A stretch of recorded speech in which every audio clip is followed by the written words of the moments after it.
Chapter 310. Chu Luiyue had never seen this man kneel before. In the eyes of outsiders, he was the weak princely, gentle, humble, and aloof from worldly affairs. However, she knew that his strength was tyrannical, and he was decisive in killing. He was a supreme and honorable expert. A man like him would never lower his head to anyone. But now, he knelt down so decisively for her. All for the sake of a legitimate marriage contract. Chu Luiyue felt something overflowing from her heart, which made her limbs numb and dazzled. Everything around her became blurry, and only that person's figure became clearer. He was dressed in white, and his body was covered in blood. Those terrifying wounds were a ghastly sight to behold. However, his shoulders were straight, and it was as if he could always shelter her from the wind and rain. He left so many wounds on his body without hesitation. But he couldn't bear to stain her body with even a little bit of blood. He said, "It's true that I admire her." He said, "Hold her hand, and we'll grow old together." He said. Chu Luiyue's eyes reddened, and something sturdy in her heart seemed to shatter. She suddenly thought that if she didn't experience the heart-wrenching betrayal in her previous life, and if she didn't get reborn, she might not have met Rong Xiu in her entire life. If Rong Xiu was heaven's compensation for her, then she was finally willing to accept all the pain that she had gone through in the past. Some scars would never fade, and once one saw them, they would remember everything that they had gone through. However, there was finally someone who could give her more joy and fill up all the regrets, giving her a peaceful and happy future. This was probably her greatest luck. Rong Xiu's words shocked everyone present. Emperor Jiawen almost suspected that he had heard wrongly. What did you say? Why you want me to bestow marriage between you and Luyu? Rong Xiu lightly nodded, and his expression was calm and determined. This clearly wasn't a spur-of-the-moment decision. Emperor Jiawen opened his mouth and scanned the two of them with a complicated gaze. Rong Xiu was actually interested in Chu Luiyue. Even though he was surprised, it was still within his expectations. In terms of appearance, Chu Luiyue was absolutely devastatingly beautiful. In terms of strength, Chu Luiyue had just taken first place twice in the Qingjiao competition. He was undoubtedly a top genius. In terms of family background, although Chu Luiyue and his daughter had completely fallen out with the Chu family, Chu Luiyue was now the commander-in-chief of the Imperial Guards. And Chu Luiyue was Yi Zhiding's only disciple. No matter how one looked at it, Chu Luiyue was definitely worthy of Rong Xiu. Moreover, this time it was Rong Xiu who took the initiative to speak. For so many years, Rong Xiu had never asked for anything, except this time, and it was to ask for a marriage contract. Emperor Jiawen suddenly recalled that Rong Xiu had used all sorts of reasons to reject him when he asked him to choose a princess consort. At that time, he didn't think about it, but now that he thought about it, perhaps he already had this idea at that time. How could he have failed to see that? But after the shock, Emperor Jiawen's thoughts changed, and he suddenly felt that this was not bad. Rong Xiu should have gotten married. Chu Luiyue was so outstanding, and could risk her life to save him. She was indeed the best candidate. His expression changed slightly. Rong Xiu's sudden marriage proposal caught everyone off guard. Many ladies in the crowd looked disappointed and regretful. I didn't expect Princely to like Chu Luiyue. There's nothing strange about this. After all, Chu Luiyue is outstanding in all aspects. In the past, many people avoided her because she offended the Chu family and the crown prince. However, the situation changed after the Qingjiao competition. I heard that a few young masters from aristocratic families wanted to propose to her. However, since Princely has personally spoken, the others definitely don't have a chance. Actually, other than being outstanding, Princely isn't good in other aspects. Strength is everything. There's nothing special about a sickly person like him. Anyway, His Majesty loves Princely. So what if he's sickly? I think some people are just sour grapes because they can't eat them. Don't spout nonsense. Situ Xingchen, who was standing in a secluded corner, felt her limbs turn cold as she dazedly watched the scene from afar. All sorts of discussions entered her ears, and they were like daggers stabbing into her heart. She was clearly not injured, but she felt pain all over for some reason. Previously, when she saw that Rong Xiu was severely injured, She was still worried and wanted to go forward to comfort him. But now, her legs felt like they were filled with lead, and they were extremely heavy. She clearly heard what Rongxiu said previously. He actually said that he admires Chu Luiyue. He even took the initiative to ask for her hand in marriage. I've known Rongxiu for so many years, but I've never heard him say the word beg. Now, he's actually willing to do this for Chu Luiyue. What's so good about that cunning and sinister Chu Luiyue? Situ Xingchen clenched her fists and harshly shut her eyes. Chu Ning quietly walked to Chu Luiyue's side and threw her a questioning gaze. What's going on with Princely? Why did he suddenly ask His Majesty to grant him a marriage? He said that he admires you. Is it true? Does you like Princely? Chu Ning's gaze swept across the two of them and felt that his question was a waste of time. If the two of them really had no feelings for each other, why would they come out of Juyo Tower together? I actually didn't notice it at all.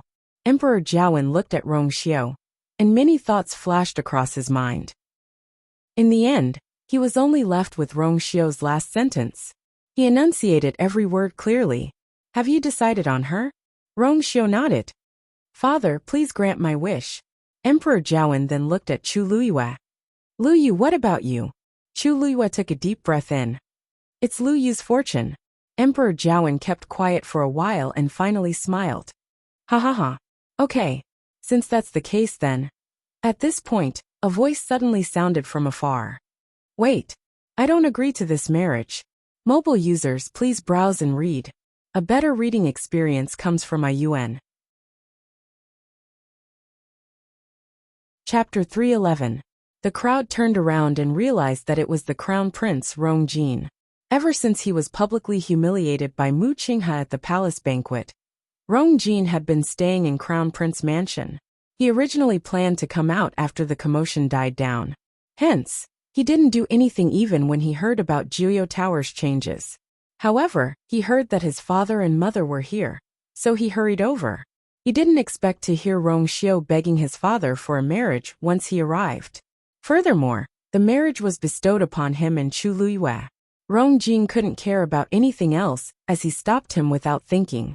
Rong Jin hastened his footsteps and rushed to Emperor Jiawen under the crowd's gazes. He swallowed his saliva and spoke with much difficulty. Father, you can't agree to the marriage. Emperor Jiawen knitted his brows. Crown Prince, you're too rude. Who does he think he is? Why did he suddenly appear at this time and speak with such a tone? Rong Jin was shocked, and then realized that what he was doing wasn't very appropriate. However, the situation was urgent, and he had no other choice. Seeing Rong Jin like this, the Empress's heart skipped a beat when she thought of his stupid words about remarrying Chu Luiyue as the Crown Princess. Is Rong Jin crazy for appearing at this time? Crown Prince, this has nothing to do with you. You can leave now, said the Empress calmly with a hint of warning in her tone. However, Rong Jin couldn't listen to anything at this point. He finally realized that he liked Chu Luiyue. How could he let it go? It was impossible for him to give her to someone else. Thinking of this, he clenched his teeth and directly knelt down. Father, the bestowment of marriage is of great importance. Please reconsider. Emperor Jiawen knitted his brows even tighter. Marriage is a good thing, but why does it sound like a bad thing when Rong Jin says it? You don't agree? Rong Jin, even though you're the Crown Prince, it's not up to you to say anything when I want to grant a marriage. Emperor Jiawen was still unhappy with Rong Jin because of what happened at the palace banquet. In addition to the series of events that happened today, Emperor Jiawen had long lost his patience. Hence, he didn't give Rong Jin any face.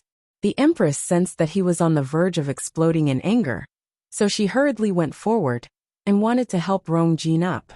Didn't you hear what your father said? Hurry up and get up. Prince Li and Miss Chu are in love with each other and are a perfect couple. If you continue to speak nonsense, don't blame Imperial Mother for punishing you.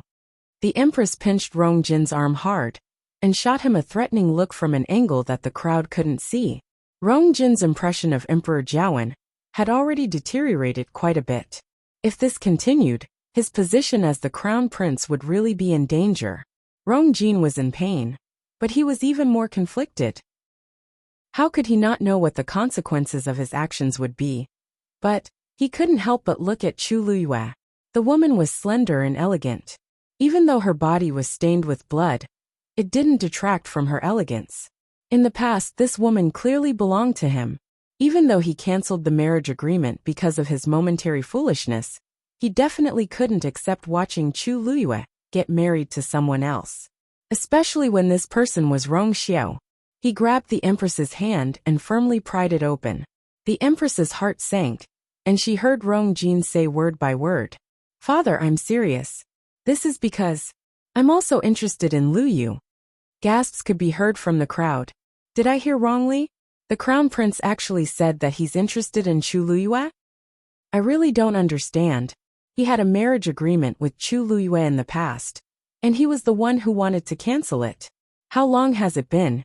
Yet he's regretting it now. Hehe, isn't it normal to regret it? The current Chu Luyue is outstanding in every aspect. If I missed out on such a fiancé, I'd also regret it. Even so, it's not good for the Crown Prince to go back on his words. Besides, it's clearly Prince Li who proposed the marriage first. Now that the Crown Prince is interfering, it's a little too much. I don't know what His Majesty is thinking. The Crown Prince and Prince Li are fighting over a woman in public. It's really... Chu Xianmin, who had rushed over with Rong Jin, coldly watched this scene. Her lips under the veil couldn't help but curl up into a mocking smile. She originally thought that her heart would ache, but when she saw Rong Jin say those words in public, she shockingly realized that she only wanted to laugh. He has always been like this, hasn't he? In the past, Chu Luyue was a good-for-nothing who was bullied and miserable. Rong Jin felt that this fiancé of his had embarrassed him, and didn't want to stay with her for a while. Now that Chu Xianmin's looks were ruined, and her reputation was tarnished, he didn't care about her at all. He was always chasing after better things, as if all the good things in the world should be his. What a joke. I accompanied and served him day and night, but I didn't get any affection from him. Instead, I have to stand here and watch him go crazy for another woman. Chu Xianmin looked down and hid the ripples in her eyes. Emperor Jiawen was shocked. What did you say? Rong Jin took a deep breath in and said, "In the past, I was insensible and didn't cherish Lu Yu. Now that I've come to my senses, I only hope that Father can restore our marriage agreement. I'll definitely treat her well. Father, please grant me my wish." Emperor Jiawen almost thought that there was something wrong with Rong Jin's brain. He's the one who wants to cancel the marriage agreement, and he's the one who wants to restore it. Does he think that this is a joke? Rong Jin, do you know what you're saying? Hollered Emperor Jiawen. Rong Jin's heart trembled as he knew that Emperor Jiawen was really angry. He clearly knew that his actions hurt Emperor Jiawen's reputation. But things had already reached this stage, and he couldn't back down. He had already knelt down and said what he wanted to say. Wouldn't it be even more laughable if he gave up just like that? Besides, he really didn't want to give up on Chu Luyue. He straightened his back, looked at Emperor Jiawen and said, "I've already made up my mind." "So what if you've already made up your mind? You can't be so presumptuous in this matter." Rong Jin choked for a moment. "I'm the Crown Prince, and Lu Yu is the best candidate for the Crown Princess." Emperor Jiawen was really furious, and his chest heaved up and down violently. If they weren't in front of so many people, he would have harshly kicked Rong Jin. In the past, he thought that Rong Jin was good in every aspect, and was the best candidate for the Crown Prince. However, he didn't know when Rong Jin started to become narrow-minded and calculative. He even used despicable means to achieve his goals. He forgave Rong Jin again and again, as he always thought that Rong Jin would change. However, it seemed like he was very wrong now. Rong Jin's personality wouldn't change at all. Rong Xiao had asked for Chu Luyue's hand in marriage in public because of his love and gratitude for her. What about Rong Jin? By doing this, he's openly snatching a woman from his brother. Yet this woman was the one he cancelled his marriage agreement with. He had completely disgraced the royal family. Emperor Jiawen pointed at Rong Jin's face and sneered. "It seems like you're really tired of being the Crown Prince. Today, I'm going to remove you as the Crown Prince." Mobile users, please browse for a better reading experience for my UN. Chapter 312. Your Majesty, When the Empress heard the words "remove the crown prince," her limbs turned cold, and she instinctively exclaimed, "Your Majesty, please calm down. The crown prince was just being impulsive. You mustn't." Being impulsive? I think he's clearly relying on his status as the crown prince to think that everything has to be listened to. Emperor Jiawen was furious. He doesn't deserve to be the crown prince. He had long known that Rongjin desired the throne. In the past, he secretly tried to kill third prince. Now, he wants to snatch the princess consort from seventh prince. It's not even his turn to sit on the throne, yet he's already so arrogant. Once he takes power in the future, I don't know what he'll become. The Empress's legs turned to jelly, and she almost collapsed on the floor. Emperor Jiawen's sentence was equivalent to sentencing Rongjin to death. Once he was really removed, he would never be able to make a comeback. Your Majesty, it's all my fault. I didn't teach the crown prince well. Please let him off this time. The Empress knelt down and begged. Rongjin was also dazed. Father, I just want to marry Chu Luyue as my princess consort. I didn't do anything outrageous, so why is father so angry? He even wants to remove my crown prince position. Pack. An extremely loud slap suddenly rang out. The Empress harshly slapped Rongjin and hollered, "Hurry up and apologize to your imperial father." Rongjin's face was slapped to the side, and his cheeks quickly swelled up. Blood even seeped out of the corner of his lips. It was obvious how hard the Empress slapped him. "Why are you in a daze?" The Empress was very anxious. Her face was green and white, and tears even flowed out of her eyes. At this point, she really wanted to go forward and slap Rongjin awake. Does he know what's going on? His Majesty has already spoken. If we don't stop this as soon as possible, the crown prince will definitely be removed. By then, it will be impossible to salvage the situation. Rongjin has always been smart, but why did he become so stupid today? No, I should say that ever since he interacted with Chu Luyue, he gradually became like this. All of this was caused by Chu Luyue. If it weren't for her, Rongjin was dizzy from the beating, but he finally woke up from the Empress's scolding. He knelt and took 2 steps forward. "Imperial father, please calm down. I know I was wrong." Emperor Jiawen sneered. "Do you know your mistake now? Weren't you acting like a crown prince just now?" Actually, even though he was angry that Rongjin sent someone to assassinate Rongxiu, he didn't really want to cripple Rongxiu. The members of the royal family were heartless to begin with, especially the emperor. If Rongjin was ruthless enough, it wouldn't be all bad. However, today's matter made him extremely disappointed. Rongjin actually did such a thing in public for a woman. Such a person would not be able to take on such a huge responsibility. Rongjin was flustered, and he then realized that things were developing in an uncontrollable direction.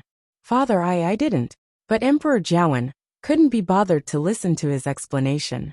"Men, pass down the decree." "Your Majesty, please wait." The Empress suddenly thought of something and her eyes lit up.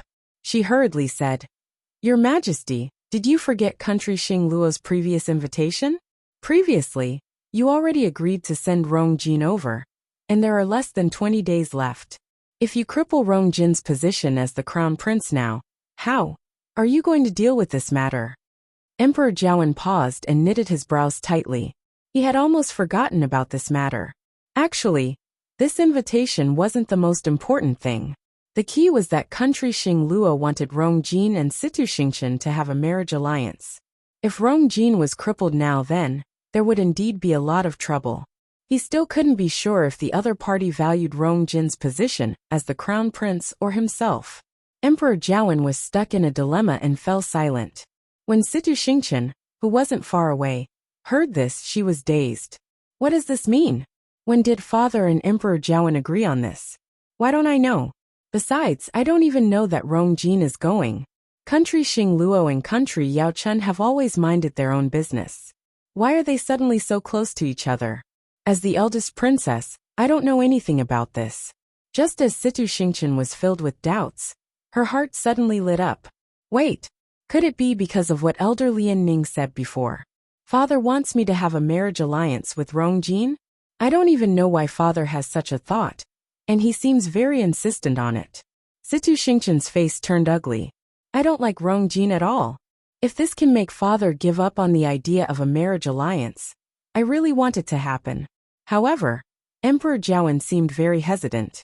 The Empress saw that the situation seemed to have taken a turn for the better, so she immediately pushed it further. Your Majesty, Rong Jin made a huge mistake today, and you can punish him however you want. However, the Crown Prince's matter concerns the entire country. You must think twice. Emperor Jiawen's expression softened. It wasn't because he still had hope for Rong Jin, but he really did have to consider country Xing Luo. The Empress hurriedly signaled to the few officials who rushed over with her eyes. Those few people were originally from the Crown Prince's faction, so they naturally tried their best to fight for Rong Jin. Your Majesty, what the Empress said made sense. The Crown Prince was foolish for a moment, but he doesn't deserve to die. Please be magnanimous and give him a chance. The Crown Prince has been very outstanding all these years, and he has worked hard day and night just to share some of your burden. Even if he didn't make any contributions, he still worked hard. Your Majesty, if you really remove the Crown Prince's position because of this, what will Prince Li and Ms. Chu do in the future? Chu Luiyue raised her brows slightly. She didn't like hearing this. What does Rong Jin's own death have to do with me and Rong Xiao? I haven't even said that I'm disgusted by Rong Jin's actions today. Rong Xiao's expression was as calm as usual. He smiled lightly and said, The Empress is right. Sirs, your words are not without reason. Father, I just want to ask you for a marriage. I don't want things to escalate to this stage. If you really don't forgive brother today, then it's my fault. Emperor Jiawen sighed deeply. Rong Xiao, you've always been sensible. If it weren't for my poor health, the Crown Prince position would have been mine long ago. Where would Rong Jin be? What a pity. Emperor Jiawen's regretful expression stabbed the Empress and Rong Jin's hearts again. But at this point, they didn't dare to show any unhappiness no matter what. After a stalemate, Emperor Jiawen finally looked at Chu Luiyue. Lu Yu, what do you think? Chu Luiyue bent his knees and bowed. Your Majesty is wise. Ever since the Crown Prince broke off the engagement with me, we haven't interacted with each other. So, I don't know why he suddenly acted this way today. On the other hand, Prince Li has helped me time and time again. Lu Yu is very grateful. So, Lu Yu is willing to take care of Prince Li for the rest of his life and never betray him. Mobile users, please browse for a better reading experience from AI Network. Chapter 313. She enunciated every word and sentence clearly. Emperor Jiawen looked at Chu Luiyue with a deep gaze. After a while he finally spoke. Chu Luiyue, daughter of the Imperial Guard's commander, Chu Ning, is gentle, elegant and dignified. I like you very much. Today, it's time for my seventh son, Prince Li, to get married. For the beauty of Prince Li, I specially betroth Lu Yu to Prince Li as his princess consort. The wedding will be held on a date. Emperor Jiawen's low and powerful voice clearly echoed in the crowd's ears. Everyone was silent for a moment. Before this, nobody expected Prince Li to marry Chu Luiyue. These two people who didn't seem to have much interaction actually became a couple.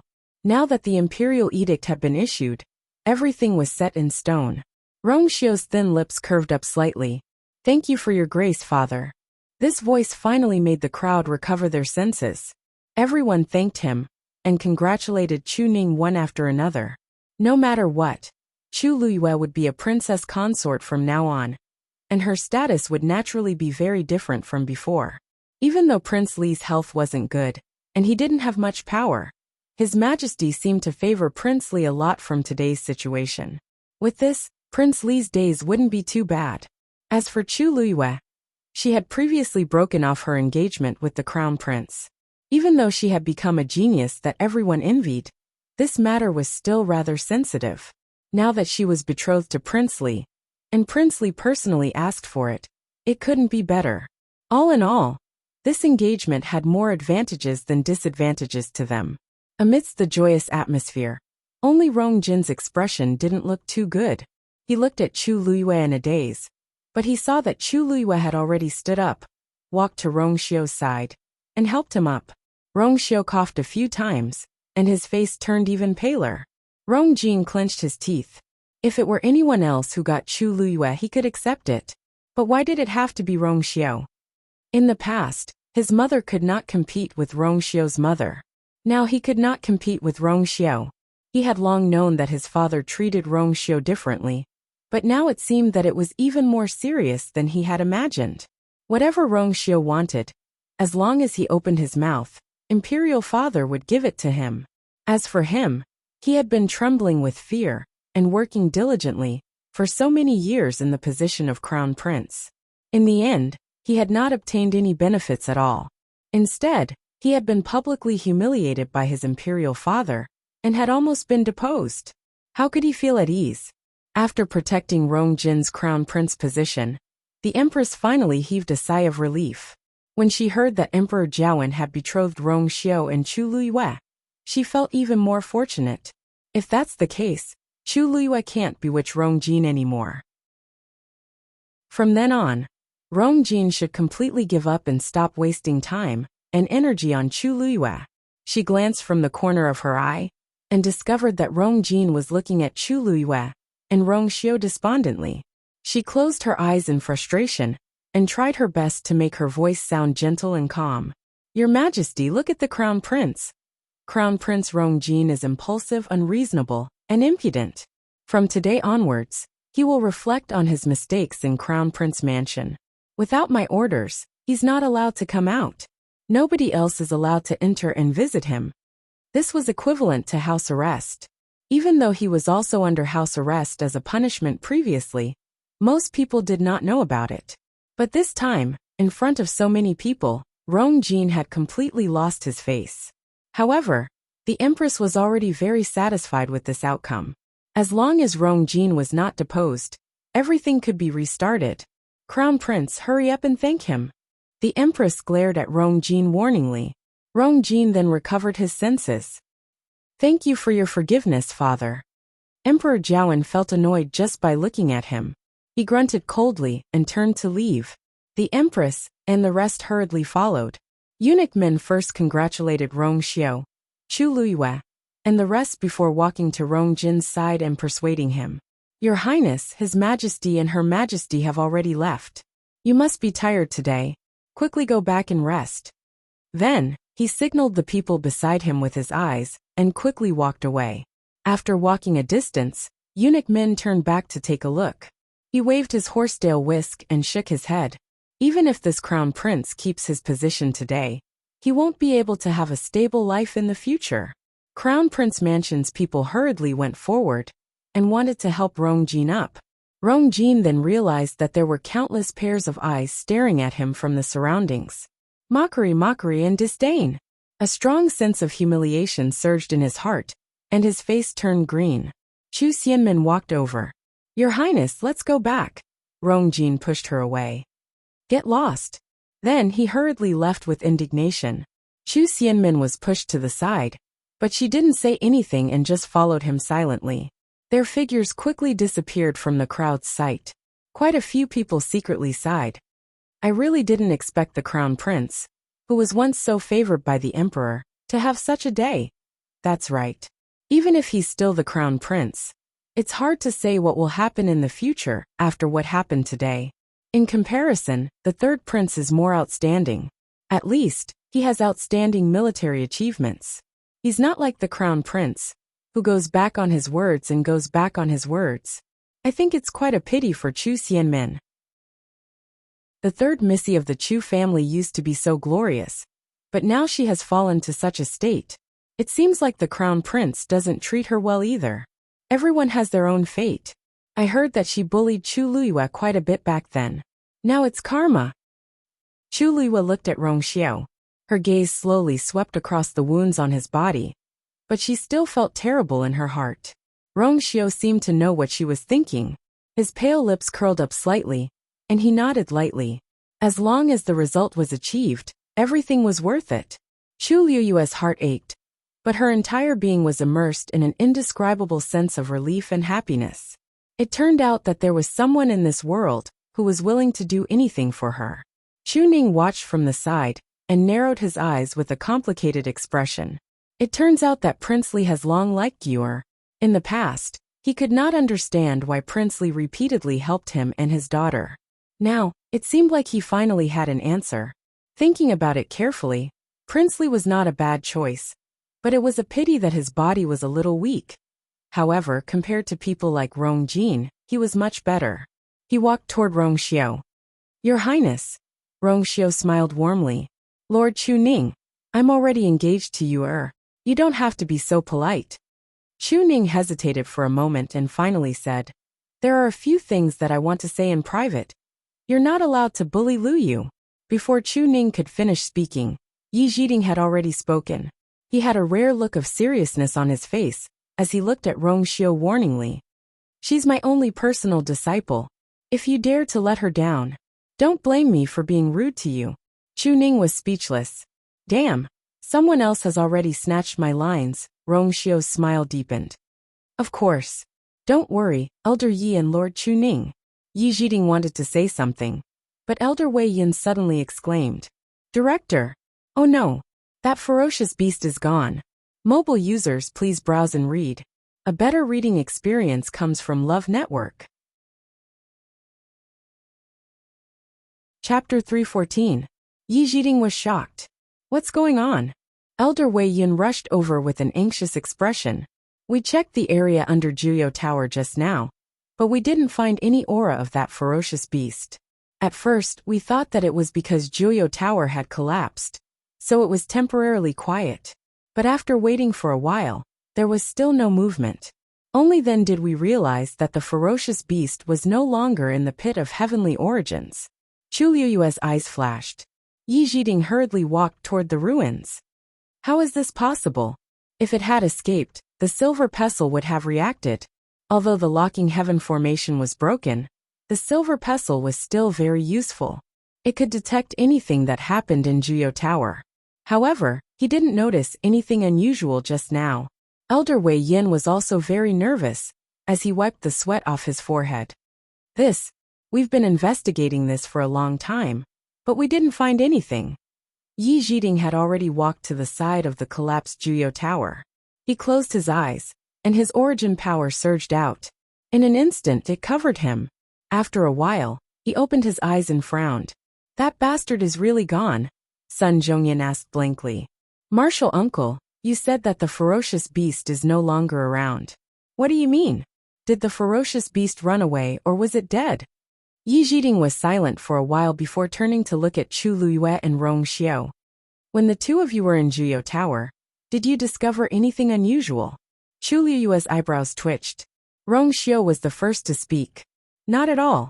At that time, both of us were on the 6th level when Juyo Tower suddenly collapsed. It wasn't easy for us to get out. Chu Liyue glanced at him calmly. Why did Rong Xiao keep emphasizing the 6th floor? Did any of you go to the next level? Yi Jiding asked again. Chu Liyue and Rong Xiao both shook their heads. Yi Jiding sighed. This old man must be confused. How could the two of you enter that place? Confusion flashed across Chu Liyue's heart. Elder Yi seemed to know what was on the 7th floor. It was even to the extent that he was very likely aware that the ferocious beast was suppressed on the 7th floor. He was the dean of Tianlu Academy, so it was normal for him to know about this. But what's going on with Rong Xiao? At that time, he was outside the barrier of the 7th level, and he saw her come out with his own eyes. But he didn't seem to want others to know this. Obviously, he knew that the 7th floor was unusual. Could it be that Rong Xiao also knew the secret of the 7th floor?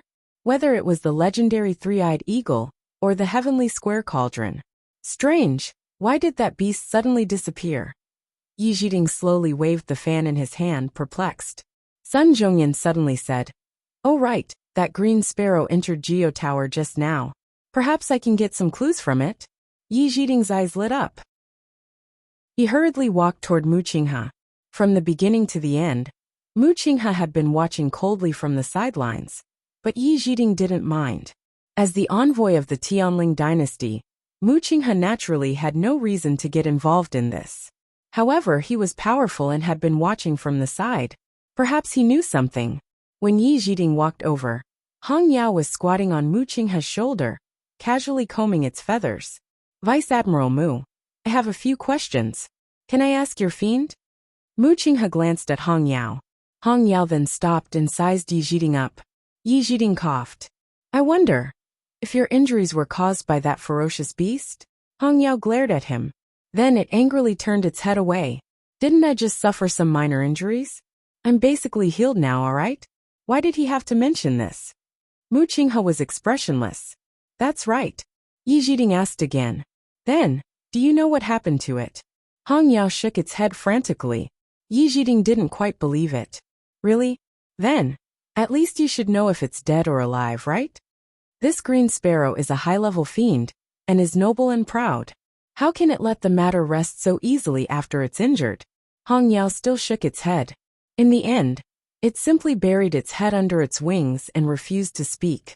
Seeing it like this, Yi Zhiding knew that there wouldn't be any results even if he continued to ask.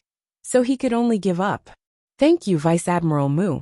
It seems like we have to investigate this matter from another angle. Mu Qinghe suddenly said. Jui Jui is in the Jui Palace. Juyo Tower was built to suppress that ferocious beast, right? Yi Zhiding was stunned for a moment before nodding. That ferocious beast has already disappeared. And Juyo Tower's collapse is no longer important. What are you worried about? The most important thing is that the pit of heavenly origins below is still there, isn't it? Mu Qinghe's voice was still cold. Yi Zhiding's head hurt. Vice Admiral Mu is right. But, however, Juyo Tower had already existed since Tianlu Academy existed. Now that it was destroyed as the dean, he was still worried. That ferocious beast is. Many thoughts flashed across Yi Zhiding's mind, but he could only sigh in the end. Since things have already come to this, there's no other way. As he spoke, he turned to look at Elder Wei Yin and the rest. Use the Xian formation to seal this place, and clean it up as soon as possible. Everyone hurriedly responded. Sun Zhongyan hesitated for a moment and still asked worriedly. Senior Marshal Uncle, why are you still here? What should we do after that, Uncle Master? Without Juyo Tower, the power in the pit of heavenly origins below is still unbearable for most of the students. Don't worry about this. After some time, we can just build a 9-story tower here. This new 9-story tower definitely won't be as powerful as the old Juyo Tower, but it can at least provide some space for the students to cultivate. Since that ferocious beast is no longer here, there's no need to be too worried. Everyone looked at each other and realized that this was the best solution, so they could only agree. Then, Sun Zhongyan quickly let the students leave, leaving only the elders and teachers to deal with the ruins together.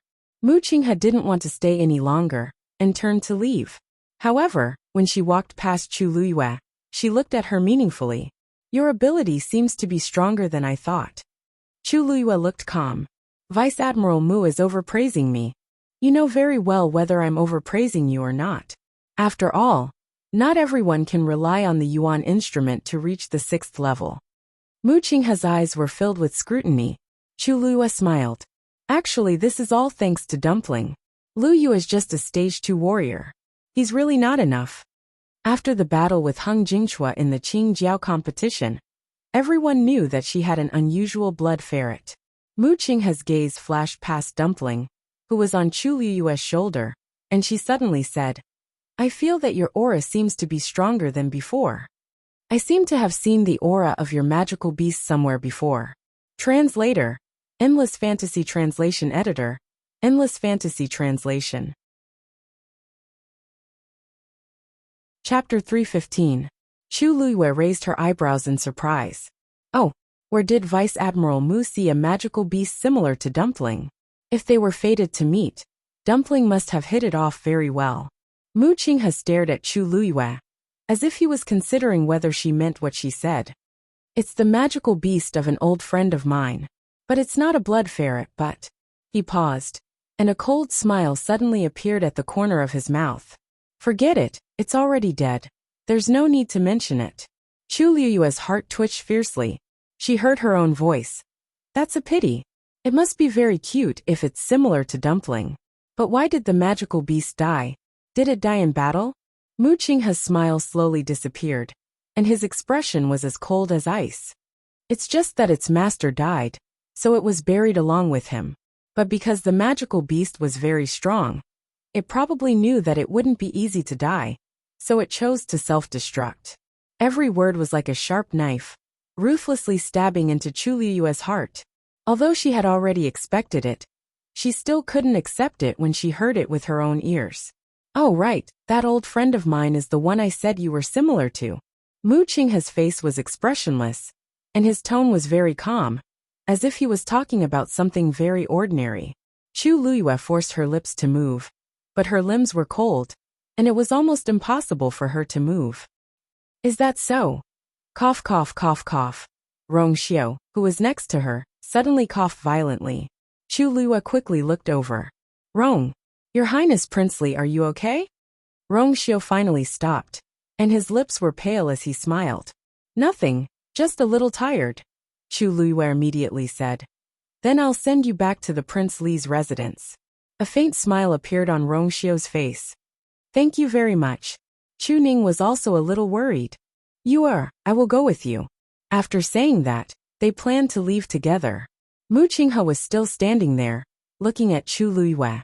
Chu Liyue took a step forward, then turned his head and asked, What's the matter? Vice Admiral Mu, is there anything else? Mu Qinghe paused and didn't say anything. She turned around and left. Chu Ning looked at his back view, walked to Chu Liyue's side and whispered, Did you offend Vice Admiral Mu before? Chu Liyue curled her lips nonchalantly. Perhaps. But that was not important. After Emperor Jiawen and the others left, Rong Xiao and the rest quickly returned. Seeing that the matter was over, the people who had gathered together went back to their own places. Tianlu Academy became deserted again. Yi Jiding looked at the ruins of Juyo Tower and rubbed his glabella with a headache. The imperial city has really become more and more chaotic recently, Elder Yi. A voice was suddenly heard. Yi Jiding looked up and quickly furrowed his brows. Fu Yinshan? Chenghan?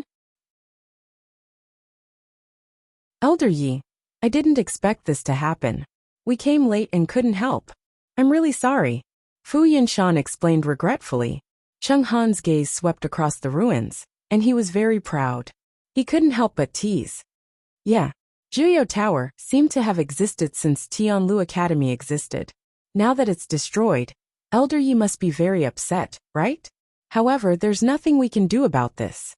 That ferocious beast is too powerful. It's fine as long as everyone is fine. Elder Yi, don't you think so?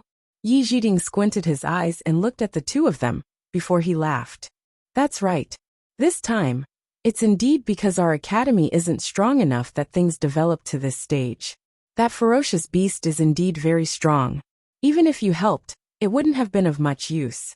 After all your abilities. Haha, this old man has always been very straightforward. You don't mind, right? Fu Yinshan's expression instantly became very awkward. He secretly gave Chenghan a look. I already said that with Yi Jiding's cultivation level, he would definitely be able to sense that we were nearby. We could have helped, but we didn't. Yi Jiding must have a grudge against us. Chenghan was a little embarrassed by the mockery, but on second thought, Tianlu Academy suffered a huge loss after all. Just this point alone would make him happy for a long time. Thus, he didn't care about Yi Jiding's words at all. Elder Yi, you've been in seclusion for a long time. I'm afraid you don't know a lot of things that have happened outside. Although our abilities can't be compared to yours, we're not as weak as you say. Ha ha ha. I was just joking. Why did you take it seriously, Chenghan? It's just like when you lost to me back then, and said that you would send your disciple to defeat my disciple in the future. Wasn't that just a joke? Chenghan's face froze. Yi Jiding asked in confusion. Why? Why? Isn't it true?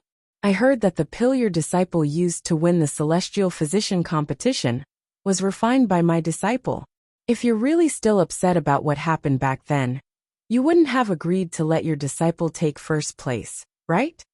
Chenghan's expression changed, and it was very interesting. We haven't seen each other for so many years, but Yi Jiding is still so merciless. His mouth is really disgusting. I suddenly remembered that our academy is going back tomorrow, and there are some things that we haven't had time to do yet. Since Tianlu Academy is in such a situation, we'll only cause trouble if we continue to stay here. We'll take our leave first. As Chung Han spoke, he turned around and left. Fu Yinshan was also a little embarrassed. He forcefully added a few words, and didn't plan to continue staying here. Chung Han walked a few steps, and suddenly felt that someone was missing from his side, Situ Xingchen. He looked around but didn't see Situ Xingchen's figure. Did you see Xingchen? He found a familiar student and asked. I think she left just now. Maybe she went back to the inn. Chung Han thought about it and agreed. She must have felt terrible when she saw Rong Xiao and Chu Luwe being betrothed. It's normal for her to go back. At this time, it's good for her to be alone. Chung Han took a deep breath. Let's go. Digression. Tomorrow will still be updated in the afternoon and evening. Mobile users, please browse and read. A better reading experience comes from Love Network. Chapter 316. Chu Luyue and Chu Ning followed Rong Xiao back to the Prince Li's mansion. The people of the Prince Li's mansion seemed to have received the news, and their attitude towards Chu Ning and his daughter was particularly attentive and eager, as if they were welcoming their own family. This made Chu Ning a little unaccustomed. After sitting in the Prince Li's mansion for a while, Chu Ning wanted to let Rong Xiao have a good rest, so he left with Chu Luyue. Rong Xiao sent a carriage to send the two back. At first, Chu Ning didn't want to go through so much trouble, but later, he was really stubborn and had to agree. The father and daughter got on the carriage and sat on each side. The two looked at each other silently. Chu Ning looked at Chu Luyue calmly and hesitated to speak, as if he was thinking about how to speak. Father, if you have something to say, just say it. Chu Luyue said softly. Chu Ning hesitated for a moment before saying, Between you and Prince Li, is there something between you? Chu Luyue laughed. What do you mean? Chu Ning paused. That is, did you already know that he was interested in you? Yes. Chu Luyue didn't intend to hide this point. As you think, Prince Li and I did have feelings for each other long ago. That's why today's marriage was granted. Although he had already thought of it, Chu Ning couldn't help but be surprised when he heard it with his own ears. When did this happen? Could it be that, when he saved you? Prince Li saved me first, and we didn't know each other at that time. Chu Ning breathed a sigh of relief. In other words, the two gradually got to know each other after Prince Li returned. In this case, it was easier for him to accept. Do you really like Prince Li? Chu Ning stared into Chu Luyue's eyes and asked with a serious expression. Chu Luyue nodded slightly. Chu Ning was stunned for a while before he murmured. That's good. That's good. His expression was a little complicated, as if he was sad and happy at the same time. He understood Yuer's character very well. If she was not really interested in Prince Li, then today's bestowment of marriage, she would absolutely not agree. Prince Li is a good person. At the very least, he was much stronger than Crown Prince Rong Jin. In the past, Yuer didn't have good taste. She liked Rong Jin for many years, and suffered a lot of humiliation and grievances because of him. But things were different now. He could see that Li Wang valued Yuer very much. It could even be said that he regarded her as a treasure. He could finally rest assured. It's just Li Wang's body. Yuer, have you checked Li Wang's pulse? Do you have any way to help me recuperate? Prince Li had died of illness when he was still in his mother's womb. He had invited countless celestial physicians since he was young, but there had been no improvement. Otherwise, he wouldn't have been sent to Mingyue Tianshan to recuperate for so many years.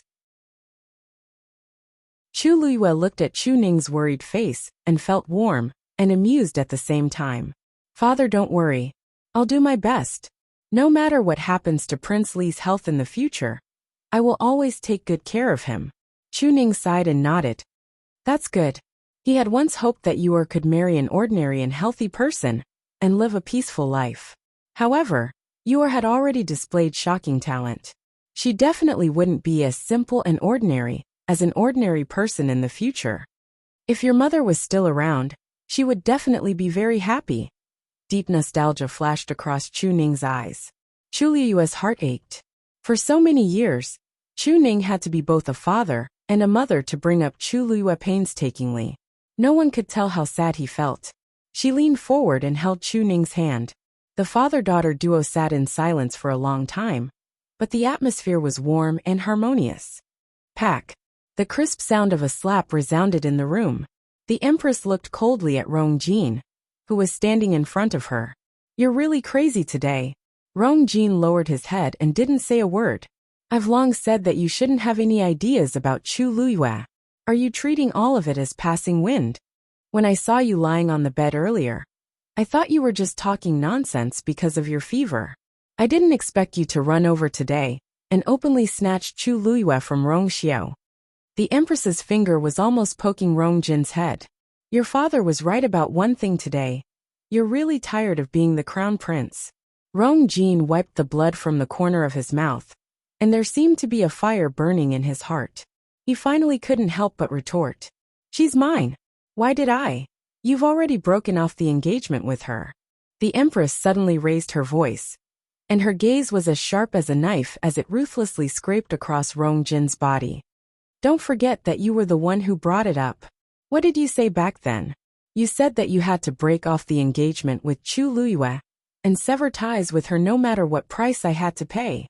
Great, it's only been a few months, but you're acting like you're possessed. What do you want others to think of you, the crown prince? Do you know how much effort I spent back then to push you to the position of crown prince?" The Empress's voice was already a little hysterical. Rong Jin looked up and saw that her face was contorted, and her eyes were filled with deep resentment. He was shocked and then realized that the Empress's emotions were exceptionally agitated today. He took a deep breath in and lowered his voice, still feeling indignant. But why does it have to be Rong Xiao? How can that good-for-nothing compare to me? Look at him. He won't be able to stand if he takes 2 more steps." Once he thought that Chu Luyue was actually betrothed to such a person, he was filled with disgust. The Empress's face darkened, and she suddenly sneered. "Why? Why do you think? Rong Xiao personally begged your father, so how can your father not agree? You're better than him in every aspect, but who asked him to have a vixen mother? She's been dead for so many years, but she's still haunting me. She couldn't win against that woman back then, and now, her son can't win against that woman's son. Doesn't she hate her?"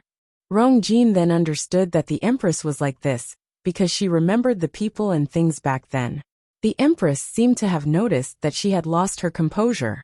She took a deep breath in and forced herself to calm down. "Anyway, it wasn't easy for you to keep your position today. Your father can tolerate you once or twice, but there definitely won't be a third time." Rong Jin pressed his lips against each other. "I know my mistake. What's the use of knowing your mistake? You have to think of a way to make up for it." Rong Jin's eyes lit up. "Mother, do you have a way?" The Empress stared at him with a deadly gaze.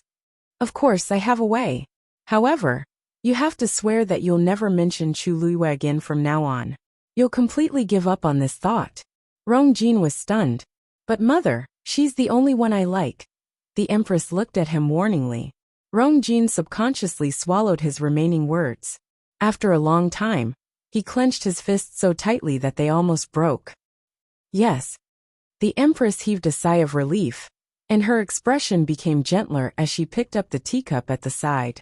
"The only way for you to stabilize your position as the crown prince is to marry Situ Xingchen." Digression.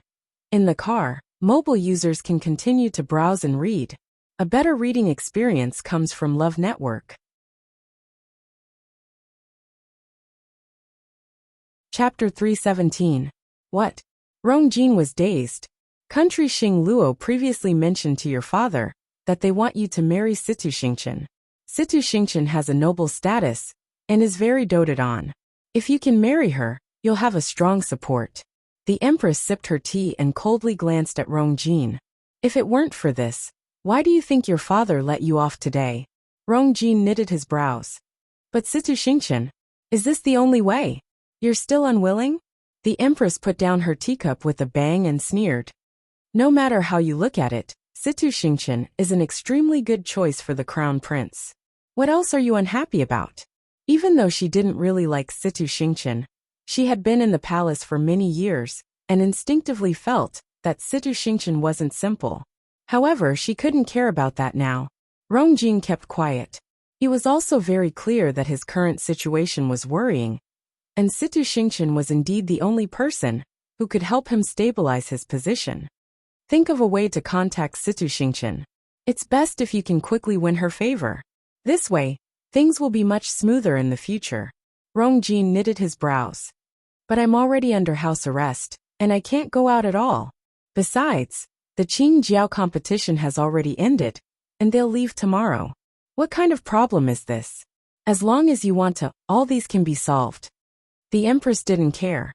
Unless you really don't want to be the crown prince anymore. Rong Jin clenched his teeth. I understand. Chu Ning and Chu Luiyue returned home together. When they reached the door, the two of them saw a page boy waiting at the door. Chu Luiyue squinted her eyes. She knew this page boy. He's from the Chu family. When the page boy saw Chu Ning and his daughter coming down from the horse carriage, he hurriedly ran over with a respectful expression. Lord Chu Ning, Big Missy, you're finally back. Chu Luiyue and Chu Ning looked at each other. One wouldn't visit a temple for no reason. It was obvious why the Chu family sent someone over. Muting, why are you here? The manservant called Muting nodded and bowed with a fawning expression. He took out an invitation card from his bosom and handed it over respectfully. Hee, Lord Chu Ning still remembers me. The first elder said that he would like to invite you back to his residence. Here is the invitation. Chu Ning smiled faintly. Back then, you had your carry water for you for 3 months, causing her hands to develop frostbite. How could I forget about you? The smile on Mu Tung's face froze abruptly, and he felt extremely embarrassed. It was all my fault back then. Please be magnanimous and let me off. This lowly one apologizes to you. Seeing that Chu Ning and Chu Li's expressions did not change, he gritted his teeth and ruthlessly slapped his own face. It's all my fault. It's all my fault. I deserve to die. Damn it. His cheek quickly became red and swollen, leaving behind a clear palm print. Chu Ning didn't say anything, so he didn't dare to stop. It was only when Chu Liyue's mouth was filled with blood that Chu Ning sneered and led her toward the door. Seeing that the two were about to leave, Mu Ting panicked and hurriedly chased after them. Lord Chu Ning, I beg you to accept this invitation card. Otherwise, this lowly one won't be able to explain himself when I return. Chu Ning didn't want to pay any attention to him, not even giving him an extra glance. Mu Ting simply knelt down and kowtowed. Lord Chu Ning, I beg you. Eldest young miss, please persuade Lord Chu Ning. The corners of Chu Liyue's mouth curled up slightly as he took the invitation card and opened it with interest. This letter was personally written by the first elder, Chu Xiao, and the wording was very polite. It was clear that he wanted to reconcile. Chu Ning frowned as a trace of disgust flashed across his eyes. What's so good about this kind of thing? It will only dirty your eyes. Chu Liyue blinked at him, and then looked at Mu Tung. You're saying that if we don't deliver this invitation card today, we'll die when we return? Mu Ting said gratefully. That's right. Eldest young miss. That's great. Just take it well. Chu Liyue smiled and stuffed the invitation card back into Mu Tung's hands. Have a good trip. I won't send you off. Mu Ting was dumbfounded. Then he realized something and his face paled. Eldest young miss. My father and I have already completely severed ties with the Chu clan. I really can't accept being called eldest young Mississippi. With that, Chu Liyue and Chu Ning turned to leave. Mu Ting's face was filled with despair. Seeing the two figures about to disappear behind the door, he anxiously shouted. Lord Chu Ning, the first elder said that even if you don't want to return to the Chu clan, please consider the patriarch. Chu Ning stopped in his tracks, a trace of struggle flashing across his face. Chu Liyue glanced at him. Seeing this, Mu Ting felt that there was hope and shouted again. The patriarch values you the most. If he comes out of seclusion and sees the Chu clan in this state, he will definitely be very disappointed. Chu Liyue's mouth twitched. Now he was talking about this.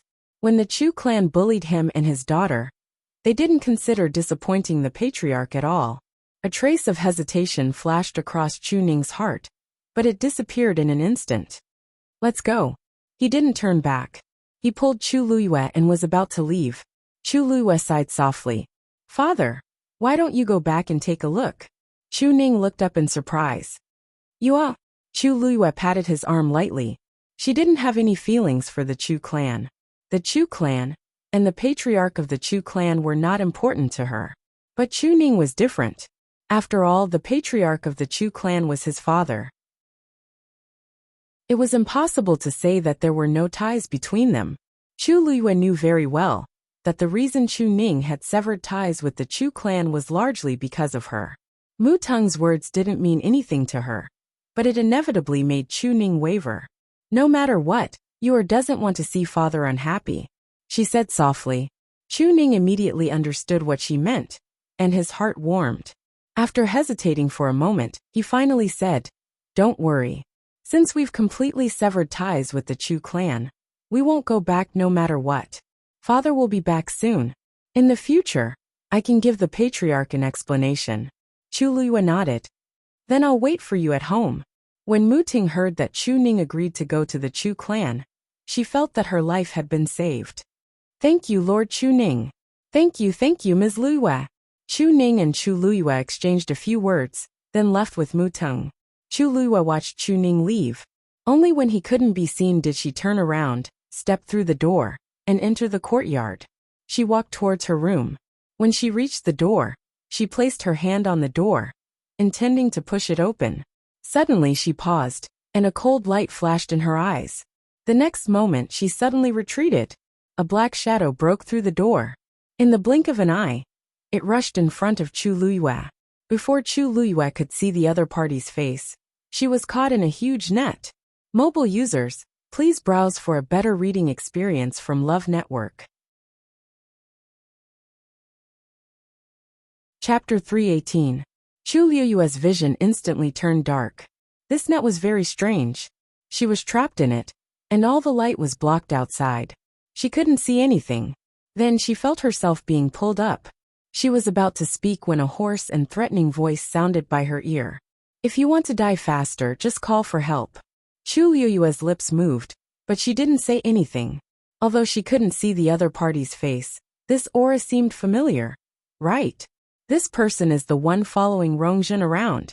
Previously, Rongjun came to find me privately and attacked me because of this person. Rongjun once said that after the Qing Jiao competition ended, she would personally bring me to the forest outside the imperial city. I didn't expect Rongjun to be so impatient that she wouldn't even wait for a day. Chu Liyue took out a dagger and tried to cut the net. In the darkness, she heard an ear-piercing scratching sound. Chu Liyue was shocked. There's actually an extremely strong barrier in this net. Don't waste your effort. With your current abilities, it's impossible for you to get out of here. That strange and hoarse voice sounded again with a strong sense of mockery. Chu Liyue thought for a while, and decided to just close her eyes and wait quietly. Rongjun wanted to find trouble with me, and it's just nice. I also want to end this matter once and for all. Chu Liyue couldn't see the situation outside, and could only feel herself being brought away quickly. She silently traced their route in her heart, and realized that they were indeed heading out of the imperial city. She didn't know what method this person used, but the entire journey was very smooth, and didn't attract anyone's attention. When they left the city gates, Chu Liyue could even hear the guards' interrogations. But still no one noticed that something was wrong. She was brought out of the city just like that. After leaving the imperial city, that person obviously relaxed a little, and sped up again. Suddenly, she felt a weight on her shoulder. It was Tuanzi who suddenly came out. It rubbed against Chu Liyue's neck, and seemed a little restless. Chu Liyue held it in his arms and gently comforted it. She was sure that Dumpling could bite through the net, but she had no intention of doing so at the moment. Dumpling seemed to be aware of her thoughts, and immediately nestled in her arms obediently. After about an hour, that person finally stopped. Chu Liyue immediately patted Dumpling's butt and told it to go back. Then, he held his breath and waited. Whoosh! The net was suddenly ripped open. A dazzling light instantly shone down. Chu Liyue subconsciously squinted his eyes to adapt to the change in light. Chu Liyue! A high and mighty voice came from behind. Chu Liyue looked back. It was Rongjun. Are you familiar with this place? Rongjun crossed her arms and asked coldly. Chu Liyue looked around. It was lush and verdant in all directions. This was indeed the forest outside the imperial capital. She pondered for a moment, as if she was recalling before nodding gently. It's a little familiar. Back then, I was almost killed by the people Chu Xianmin sent here. Here? Rongzhen's gaze suddenly changed. The place on your map isn't here. Chu Luiyue smiled bitterly. Yes, but that's where I went after I escaped. At that time, they knocked me out and brought me here, intending to kill me. Coincidentally, I woke up at that time, so I escaped. Rongzhen looked at Chu Luiyue suspiciously. You better not let me find out what tricks you're up to. During the Qingjiao competition, Chu Luiyue performed very well and displayed abilities that exceeded everyone's expectations.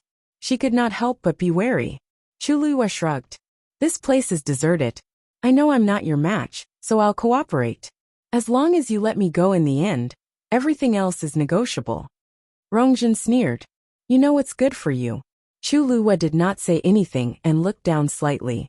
Bring me there now. Rongzhen gave Elder Meng, who was standing behind Chu Luiyue, a look. Elder Meng, you must watch her closely. Fourth princess, don't worry. As this hoarse voice rang in her ears, Chu Luiyue suddenly felt a cold wind coming from behind her. Her eyes flickered, and she immediately became alert. However, it was only for a moment before she restrained her impulse and pretended not to notice anything as she stood there. Swoosh! A rope as thick as a thumb was tightly wrapped around her neck. Elder Meng was holding the other end of the rope in his hands. A fierce look flashed across Chu Luiyue's eyes. She had never been humiliated like this before. Behave yourself, Rongzhen shouted. Otherwise this rope can take your life anytime. Chu Luiyue suppressed the anger in her heart and nodded lightly. I know. Lead the way in front. Chu Luiyue took a deep breath and took a step forward. The moment she moved, the rope around her neck moved as well. Elder Meng and Rongzhen followed behind. Chu Luiyue finally managed to persuade Dumpling not to come out and continued walking forward step by step. Rongzhen couldn't help but chuckle at this scene. If the people in the imperial city see this scene, their jaws will definitely drop. The famous Chu Luiyue actually has such a servile appearance. Haha. Rongzhen was delighted. So what if he came in first in the Qingjiao competition? So what if he has a Daijing Yuan meridian? Isn't he like a dog in front of me?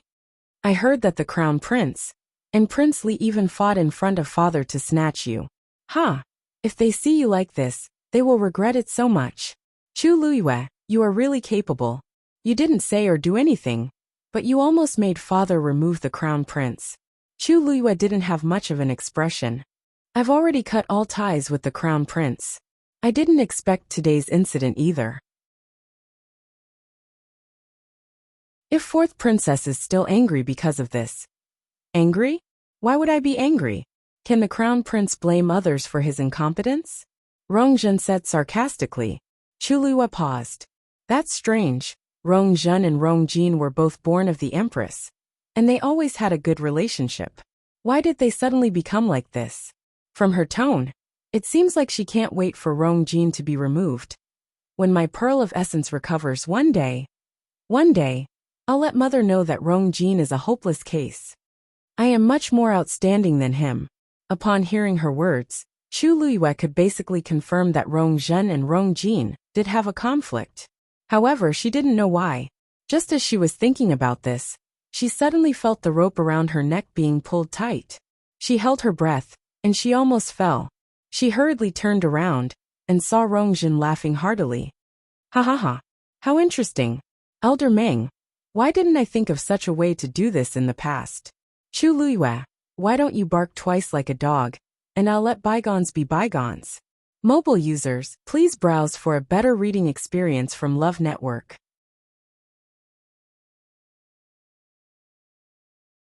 Chapter 319. Chu Luiyue stared at Rongzhen quietly. Fourth princess, this joke isn't funny at all. Rongzhen's laughter stopped abruptly, and she looked at Chu Luiyue. She saw a pair of clear, black jade-like eyes staring at her. That pair of eyes was calm and unperturbed, but it inexplicably made one feel fearful. A chill seemed to emerge from the bottom of her heart, causing her to shudder. Realizing that she was actually afraid of Chu Luiyue, Rongzhen was enraged, and she jerked the rope violently. What are you looking at? If you keep looking, I'll dig out your eyeballs. This time, Chu Luwa pulled the rope first and didn't let her do as she pleased. Rongjun tugged a few times and realized that it didn't budge. She felt even more embarrassed and flew into a rage. Elder Meng, teach her a lesson. Fourth princess. Chu Luwa suddenly spoke, and his lips curved up without any trace of a smile. Did you spend so much effort to bring me out just to teach me a lesson? Rongjun was taken aback. I know that it's easy for you to kill me here. Perhaps no one will ever find out that it was you, fourth princess, who did it. But, are you sure this is what you want? If I die, your pearl of essence will never recover. How dare you threaten me? Rongjun's face was a little sinister. She had already suffered enough over the past few days. And now, even Chu Luwa dared to speak to her like this. She quickly took 2 steps forward, rushed to Chu Luwa, and raised her hand to slap her face. It doesn't matter if I die. I'll kill you, Chu Luwa said slowly. But my father and Princely definitely won't let this go. Rongjun seemed to have heard a joke. Ha! Just based on your useless father, and that sickly person? Of course it's not just them. Chu Luwa stared into Rongjun's eyes and smiled slightly. There's also Vice Admiral Mu. Rongjun froze, and her hand, which was in midair, couldn't fall. Vice Admiral Mu has only chosen me to accompany him to the Tianling dynasty. If something happens to me, what do you think Vice Admiral Mu will do? Rongjun gritted her teeth. She had almost forgotten about this. Elder Meng tried to persuade him. Fourth princess, we can't afford to offend Vice Admiral Mu. Of course I know. Rongjun was furious. It would have been better if she hadn't mentioned this. Now that she mentioned it, she felt even more disgusted with Chu Luwa. What right did Chu Luwa have to be chosen? She had only said a few words and was humiliated in public. However, she couldn't do anything to Chu Luwa. Even though Rongjun was spoiled and willful, she wasn't brainless. Although he was about to go crazy from anger, after thinking about it carefully, what Chu Luwa said was not unreasonable. Right now it was more important to restore his pill of origin. As for the rest, it would be the same in the future. Thinking of this, Rongjun suppressed the anger in her heart and sternly shouted, I'll let you off this time. Hurry up and leave. Chu Luwa glanced at her, turned around and continued walking forward. Her words seemed to make Rongjun sober up a little. On the rest of the journey, Rongjun didn't cause trouble most of the time. The few of them walked forward calmly. After walking for more than an hour, Rongjun's legs were sore from all the walking. She impatiently asked, What's wrong? How far is it? Chu Luwa, are you trying to fool me? Chu Luwa finally stopped. It's just in front. Rongjun immediately looked forward. In the lush forest not far away, there was a lake with white fog rising from it. The surroundings were quiet, and the sun shone down. The fog on the lake's surface made it look like a fairyland. She couldn't help but take a few steps forward, and shockingly realized that the white fog floating above the lake was actually thick force. This is. She widened her eyes and looked at the scene in front of her in disbelief.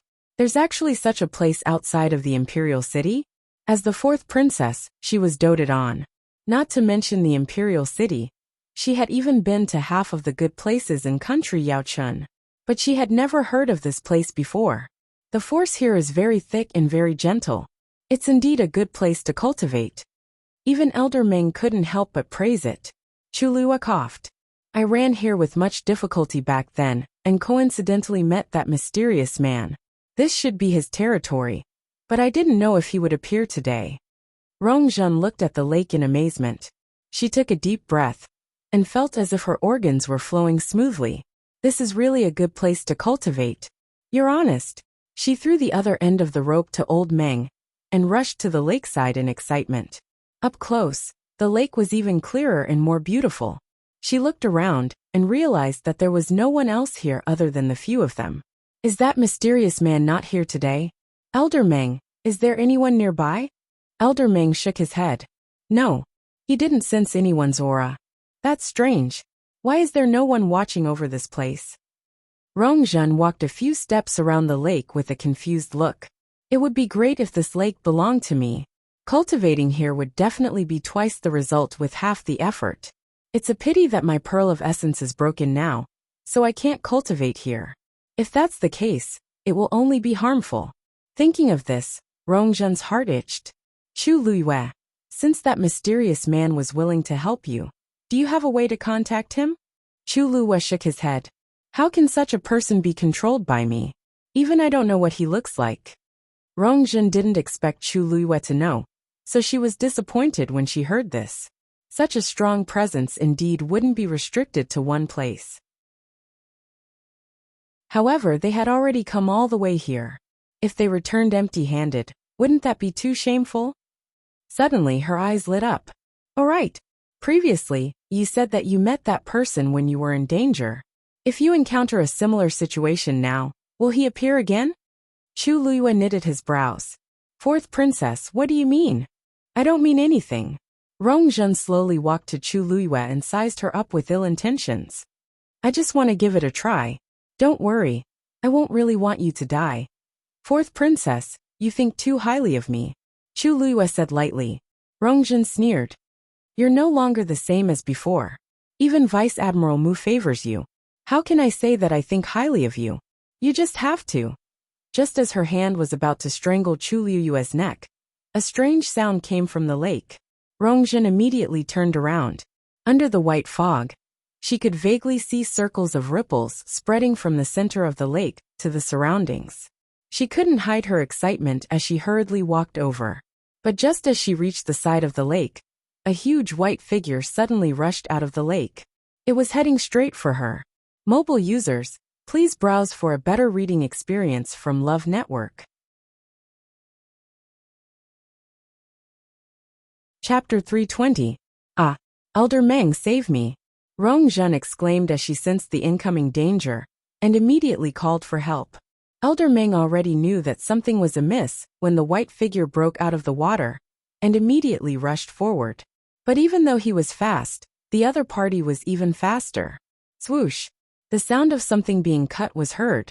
The next moment, Rongzhen's body flew backward. She fell harshly to the ground. The front of her shirt was quickly dyed red with blood. Fourth princess. Elder Meng was shocked. He looked up. However, what appeared in front of them was actually a muscular white lion. It quickly rushed out of the water and flew in the air, exuding a strong suppressive aura. This was clearly a high-level fiend. Elder Meng's heart was in his mouth. Even if he was a stage 5 warrior, it wouldn't be easy for him to deal with this fiend. He wanted to go forward and save Rongzhen, but the scary white lion didn't budge an inch. It was impossible to break through it head-on. Rongzhen, who was lying on the ground, kept wailing. She didn't even see what the other party looked like before she was beaten to the ground. Her organs were all squeezed into a ball, and a few of her ribs seemed to be broken. She couldn't even move. After her pearl of essence was broken, she lost all her strength and couldn't even defeat a normal adult man. She was no different from a good-for-nothing. How could she withstand such a fierce attack? Elder Meng! Elder Meng! Rongzhen's face was pale as she kept spitting out blood. She struggled to get up, but the moment she moved it hurt like hell. Besides, she couldn't exert any strength in many parts of her body. Roar! The white lion roared at the sky. Rongzhen trembled in fear. Elder Meng suddenly realized something, and turned to look at Chu Luiyue. It's you, swoosh. Chu Luiyue had an extremely sharp dagger in his hand, and he slashed at the rope harshly. Elder Meng laughed mockingly. This rope is made of gold silk and white iron. You're too naive if you want to cut it with a mere dagger. Before he could finish speaking, Chu Luiyue raised the dagger and cut the rope. The cut was neat and tidy. It looked extremely easy. Chu Luiyue's lips curled up slightly. It seems that this thing of yours isn't that great. Elder Meng's anger burned as he gathered origin power in his palm. Then he swung it out. Boom! A ball of extremely pure origin power rushed towards Chu Luiyue. Chu Luiyue tapped the ground with the tip of his foot, and jumped away as light as a swallow. At the same time he shouted, Dumpling! A small red figure suddenly flashed by. Then he went straight for that ball of origin power. Puff! It rushed in, and its figure was instantly engulfed by the light of the origin power. Elder Meng sneered. You overestimate yourself. He had long heard that Chu Luyue had a strange blood ferret that directly swallowed Hung Jingchua's force. But he was different from Hung Jingchua. He was a rank 5 warrior, and was much stronger than Hung Jingchua. Chu Luyue was delusional to think that he could use the same trick he used on Hung Jingchua to deal with him. It was simply wishful thinking. But at this moment, a hole suddenly appeared in that ball of dazzling origin power. A furry tail poked out. Elder Meng suddenly froze. In the next moment, he saw that the ball of origin power suddenly collapsed from the middle. That blood ferret opened its mouth and sucked hard. The origin power turned into a stream of light and entered its body. Elder Meng was completely stunned. Elder Meng, save me. Rong Zhen's shrill scream brought Elder Meng back to his senses. He turned back and saw that the white lion had already raised its claws and slammed down again. Boom! A strong gust of wind suddenly blew. Rong Zhen's body flew up again and fell to the ground in an even more tragic manner. This time, there were more bloodstains on her body, making her look even more ashen. Fourth princess. Elder Meng was extremely anxious as he hurriedly rushed over. But this time, he still couldn't get close. That white lion was extremely strong, and it was extremely easy for it to stop him. Seeing that Rong Zhen was tortured beyond recognition, Elder Meng angrily glared at the white lion, but was shocked to see that Chu Luyue was already standing beside the white lion. More importantly, that white lion seemed to be very docile in front of her. Her hand was placed on the white lion's head, gently caressing it. Shue shue, well done. Chu Luyue praised it sincerely. Ever since Rong Zhen secretly found her, she had already started planning this counterattack. Since Rong Zhen said that she would bring her here, she would definitely do it. It was just a matter of time. She had already told Shue shue to wait here, and planned to come after the Qing Jiao competition ended. Even if Rong Zhen didn't find her, she would have gone to find her. So even though today's incident was very sudden, it was all within her control. The murderous look in Shue shue's eyes instantly disappeared, and it became extremely obedient as it rubbed against Chu Luyue's palm coquettishly. Is this your fiend? No. Impossible. Elder Meng was stunned by the scene in front of him, and didn't feel good. When exactly did Chu Luyue have such a strong presence? Also, this fiend seems to be very obedient to her. Even if it's not her fiend, there doesn't seem to be any difference. Shue shue looked up at Chu Luyue and wanted to ask for another round of praise, but its gaze suddenly froze, and it stared deadly at Chu Luyue's neck. Upon seeing its expression, Chu Luyue then touched her neck in hindsight. The marks left by the rope were very clear. She curved her eyes. It's okay. It's just a flesh wound. But Shue shue's eyes seemed to be burning with fire. To a fiend, having a rope around their neck was a very humiliating thing. It was even more so for humans. How dare they treat me like this? Roar! Shue shue roared angrily. Rong Zhen heard this sound, and was so frightened that her entire body trembled. She forced her eyes open and looked at Shue shue. For some reason, she felt that this scene was very familiar. Right. The high-level fiend I met in the hunting ground back then seemed to be white. And this aura is exactly the same. Elder Meng, this white lion is the fiend that destroyed my pearl of essence. Rong Zhen shouted in a hoarse voice. Quick! Tell father and mother. Digression. Update at 12 noon tomorrow. Mobile users, please browse for a better reading experience from Love Network.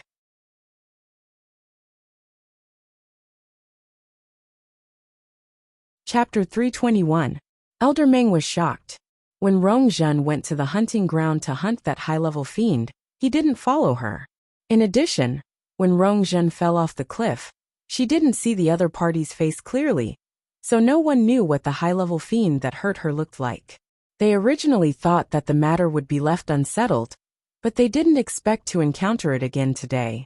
Also, this fiend clearly has a close relationship with Chu Luyue. Elder Meng made a prompt decision and took out a thumb-sized silver cylinder. That was the special SOS tube used by country Yao Chen's royal family. As long as force was injected, it would explode immediately. Chu Luyue narrowed her eyes. She had heard of this before. It was also called a silver fly. Every member of country Yao Chen's royal family had one. and they wouldn't use it unless it was a critical moment. This also meant that once this thing was activated, it meant that one's life was in danger. The royal family's people could quickly rush over based on the signal sent out by this thing. More importantly, after this silver fly exploded, everyone within a 1-kilometer radius would be stained with a special smell. Those people could use this smell to continue their pursuit. If that was the case, it would unintentionally cause a lot of trouble. Chu Luiyue raised her hand and swiftly threw the dagger out. The dagger was extremely fast and hit Elder Meng's wrist in an instant. The silver fly fell to the ground. Elder Meng panicked and immediately went forward to snatch the silver fly back. Shui raised its claws and waved it harshly. A few sharp rays of light flew out instantly. Elder Meng was shocked and immediately dodged. A red shadow flashed past. The next moment, Dumpling held the silver fly in its mouth and appeared in front of Chu Luiyue. Chu Luiyue took the silver fly and lightly patted Dumpling's head. "You're smart." Dumpling proudly wagged its tail and then shook its butt at Rongzhen and Elder Meng with a look of disdain. Elder Meng's heart sank. A powerful high-level fiend, a cunning Chu Luiyue, and a mysterious blood ferret. He and Rongzhen weren't their opponents at all. Rongzhen finally realized the danger at this point. Her face turned even paler, and blood kept seeping out of the corner of her mouth. She forced herself to raise her head and look at Chu Luiyue. His arrogant and presumptuous face was now filled with deep fear. However, there was still a trace of resentment in the depths of his eyes. "It's you! It's you! This magical beast! This magical beast was sent by you!" she accused in a trembling voice. "It's you! You've long harbored a grudge against me, and wanted to kill me to silence me, haven't you?" Chu Luiyue raised his eyebrows. "You're saying Shui is the devil beast that destroyed your essence core? Why are you pretending to be innocent?" Rongzhen was already on the verge of breaking down. Seeing that Chu Luiyue didn't seem to know anything, she was so angry that her lungs exploded, and she screamed hysterically. "Back then, you purposely sold the hunting ground, and then secretly spread the news that there were high-level magical beasts there to lure me over. Then, you sent this magical beast to sneak an attack on me, causing me to fall off the cliff. My essence core was destroyed, and I was completely crippled. Everything you did was because I humiliated you at the palace banquet back then. You evil woman. The truth is right here. Do you still want to deny it?" Chu Luiyue pondered over Rongzhen's words, and his eyes darkened. Then, he looked at Shui, who was beside him in deep thought. Shui lowered its head guiltily and stared at its claws. Chu Luiyue asked lightly, "Shui, why are you here?" "Shui, did you really push her off the cliff back then?" Shui didn't move. "HM." Chu Luiyue's voice rose slightly. Shui immediately looked at her. It was just following orders. Chu Luiyue stared at it for a while. After confirming that it wasn't lying, she raised her eyebrows in satisfaction. "Just admit it. I don't like little fellows who lie to me." Shui hurriedly nodded. Dumpling, who was at the side, suddenly froze. She secretly glanced at Chu Luiyue to confirm that she wasn't talking about her. Then she shifted her gaze away. Chu Luiyue's lips suddenly curled up into a smile. "Well done." Shui instantly heaved a sigh of relief. A huge smile appeared on its face, and its white teeth were exposed. Rongzhen was about to die from anger. She really didn't know what Chu Luiyue was doing now. She was clearly the mastermind behind all of this, yet she was still acting here. Chu Luiyue looked at Rongzhen.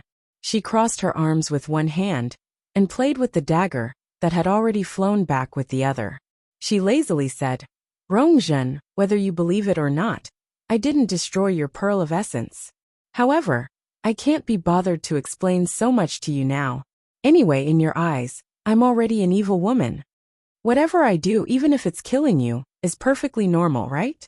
Rongzhen shuddered in fear. "Chu Luiyue, I'm the 4th princess of country Yaochun. You dare to kill me?" "Why wouldn't I dare?"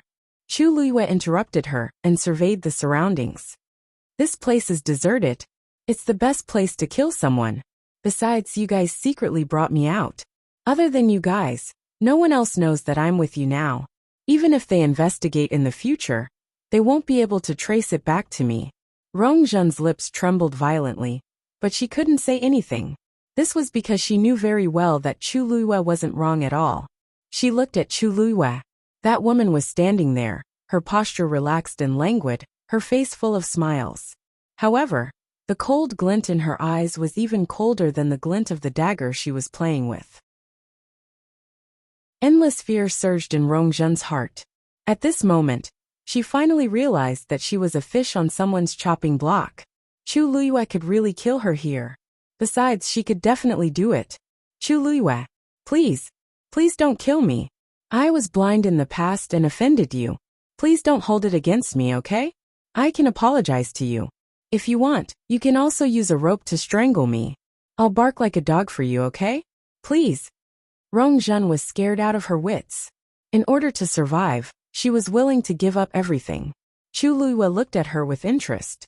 He originally thought that Rongzhen was a spoiled, arrogant, and domineering princess, but now it seemed that she was more flexible than he imagined. However, that was all there was to it. Chu Luiyue smiled. Rongzhen, you don't have to waste your breath. At this moment, if you were me, would you spare my life? Rongzhen's voice stopped abruptly. Of course not. There was such a huge conflict between her and Chu Luiyue. If she had the chance to kill Chu Luiyue, she definitely wouldn't hesitate. Chu Luiyue would definitely do the same. Thinking of this, despair gradually filled her eyes. Chu Luiyue raised his chin. Don't worry. Today is a good day for me, so I'll give you a quick death. As she spoke, she pointed the dagger in her hand at Rongzhen's glabella. Chu, wait. I can tell you a secret about Rongzhen. Digression. The remaining chapters might be slower to update, so let's read them together tonight. Mobile users, please browse and read them. A better reading experience comes from Love Network.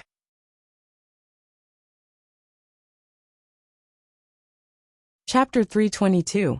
Tuck. The sharp dagger dangerously flew over Rongzhen's head. It then harshly stabbed into the ground beside her. A strand of hair floated down in front of her eyes. Rongzhen's heart seemed to be tightly clenched by something. If I had been any later, I would have really died here today. Chu Luiyue looked at Rongzhen's pale and shaken face for a while before slowly asking, I have nothing to do with Rongzhen anymore. I have nothing to do with Rongzhen anymore. And any secrets related to him have nothing to do with me. What makes you think that you can use this secret to exchange for your life? Yes, I definitely can. I promise that you'll definitely be interested in this matter. Rongzhen was afraid that Chu Luiyue would regret it, so she spoke very quickly. Chu Luiyue raised his brows with interest. Oh, Rongzhen's eyes were filled with panic, but she still spoke to Chu Luiyue confidently. Really? If you really don't care after I say it, it won't be too late to kill me then. In any case, my life and death is in your hands right now, isn't it? Chu Luiyue lifted his chin. Tell me about it. Rongzhen took a deep breath in, and forcefully swallowed the sticky blood that surged up her throat. The smell made her want to vomit, but at this point, she definitely didn't dare to do anything she shouldn't do in front of Chu Luiyue. Do you know that father and country Xing Luo want Situ Xingchen to marry Rongzhen? Hearing Situ Xingchen's name, a dim light flashed across Chu Luiyue's eyes. There weren't any rumors about this before. How did you know? Seeing that Chu Luiyue seemed to be interested in this matter, Rongzhen secretly heaved a sigh of relief in her heart, and continued speaking. Because I inadvertently heard about this matter from Imperial Mother. However, she and Rongzhen don't know that I know about this. Chu Luiyue nodded in understanding. In that case, it wasn't impossible. After all, Rongzhen was the Empress's biological daughter, and she had always been close to Rongzhen. Thus, it wasn't strange for her to hear this. A fair lady is a gentleman's mate. It's Rongzhen's blessing to be able to marry Situ Xingchen. Chu Luiyue said faintly. She said this with sincerity. Even though Situ Xingchen didn't give her a good impression, Situ Xingchen was indeed very outstanding in other aspects. Whether it was appearance or talent, she was one in a million. Even her status was more honorable and stable than Rongzhen's. Even though Rongzhen was the crown prince the moment he was born, his position was already on the brink of collapse after the recent series of setbacks. Emperor Jiawen's patience with him is about to run out. The other princes are also very outstanding, and can replace him at any time. For example, the third prince, Rongjio. That person had always been Rongjin's formidable opponent, even though he had been living in seclusion and had been very quiet. However, Chu Luiyue did not think that a man who had fought on the battlefield in his teens and made outstanding achievements in battle would admit defeat so easily. He was just waiting for the right time. Previously, Rongjin was suddenly placed under house arrest and stripped of many of his rights. It seemed to have something to do with the third prince. On the other hand, Situ Xingqian was the eldest princess and did not need to fight for the throne. However, she had extremely high prestige and status in country Xingluo, and even those princes couldn't compare to her. The marriage between the two of them was beneficial to Rongjin. Rongjin didn't ask to marry Situ Xingqian. This marriage was initiated by country Xingluo. Rongjin emphasized every word. This really shocked Chu Luiyue. Why? This is the secret I want to tell you. Rongjin looked at Chu Luiyue nervously. Do you want to hear this secret now? If you want to know, then you have to swear that you won't kill me. You also won't use other means to torture me. Chu Luiyue's lips curved up slightly. Are you negotiating with me? Do you have the right? Rongjin choked and then gritted her teeth. She gritted her teeth and said, I know I don't. But if you don't agree, then you don't have to do anything. I'll end it myself. Chu Luiyue looked at her nonchalantly. The dagger is beside you. Rongjin didn't seem to expect Chu Luiyue to give such a straightforward answer, and she couldn't help but be dazed. Why, you don't want to know the reason behind this? There's a huge secret behind this. Chu Luiyue nodded honestly. Of course I want to know. But I hate it when others bargain with me, especially someone like you. As she spoke, she glanced at the sky. If you really want to take action, you better hurry. It's almost evening now. I still have to go back and have dinner with my father. Rongjin's blood was stuck in her throat, and her face flushed red. You. She angrily pulled out the dagger and pressed it against her neck. Chu Luiyue, I'm telling you, if you don't listen to this secret, you'll definitely regret it. Chu Luiyue acted as if he didn't hear anything. Oh right. Even though the dagger is sharp, if you cut it in the wrong spot, it'll take a long time for you to bleed to death. The spot you put it in now is a little low. Go up a little. Rongjin was so angry that her vision turned black. She was originally injured, and there wasn't a single part of her body that didn't hurt. Now that she heard Chu Luiyue's words, she was about to break down completely. She clenched her teeth, and her hands trembled. The scene of her confronting her mother a few days ago suddenly surfaced in her mind. Those ear-piercing words were like a sharp knife that harshly pierced her heart. Despair flashed across Rongjin's eyes. In the past, she was very talented and was doted on. However, she became a good-for-nothing overnight, and she lost everything. But just because she couldn't do anything for Rongjin, she became a good-for-nothing in her mother's eyes. She became a thorn in her mother's side. Even if she were to die here today, no one would care. Thinking of this, she slowly closed her eyes as a tear rolled down her cheek. Then she waved her wrist. Poof! Just as the dagger was about to cut her artery, a stone suddenly flew out of Chu Luiyue's hand and hit Rongjin's wrist. Her hand suddenly turned numb, and the dagger deviated from its original direction and fell to the ground. Chu! There was a cut on Rongjin's neck, but luckily, it was very shallow and wouldn't harm her life. She looked at Chu Luiyue dejectedly and hopelessly. What exactly do you want to do? Chu Luiyue looked at her with interest. One had to admit that even though Rongjin did many evil things and was arrogant and despotic, she was much more courageous than Rongjin. If Rongjin was the one facing such a situation, he wouldn't even have the courage to hold a dagger. From this aspect, Rongjin was still more outstanding than Rongjin. You can tell me the secret now. Rongjin was dazed, and her eyes were filled with suspicion. Really? Why, you're sure you won't kill me? Chu Luiyue nodded. Of course. Mobile users, please browse and read. A better reading experience comes from Love Network.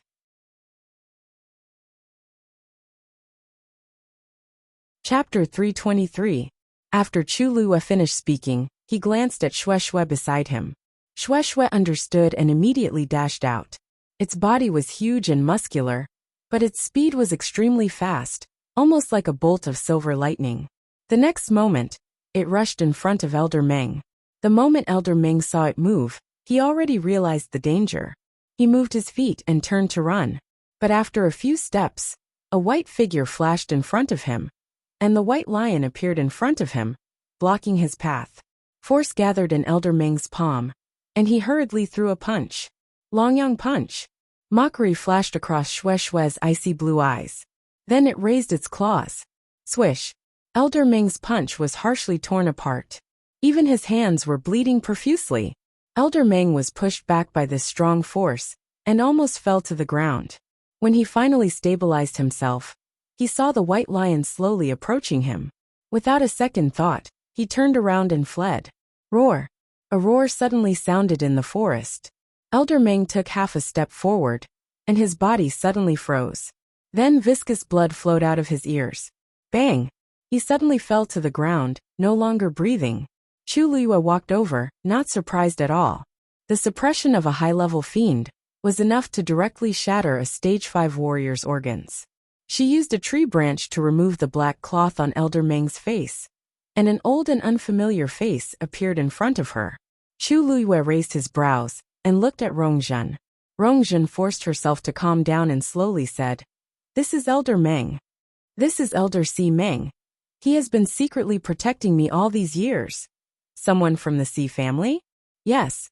The Si family doesn't seem to have such an elder, right? He faked his death 20 years ago, but in reality, he has been serving mother all these years. Chu Luiyue instantly recalled that the current Empress, Si Huijing, was the Si family head's younger sister. It seems like the Empress and the entire Si family have reservations about His Majesty. No, the rest of the Si family doesn't know about this. Even though Rongjun hated the Empress, she didn't want to drag the Si family into this. Chu Luiyue for villages. You have Si Meng by your side, but what about Rongjin and Rongqi? Rongjun shook her head. The imperial palace is heavily guarded. An imperial mother doesn't dare to go too far.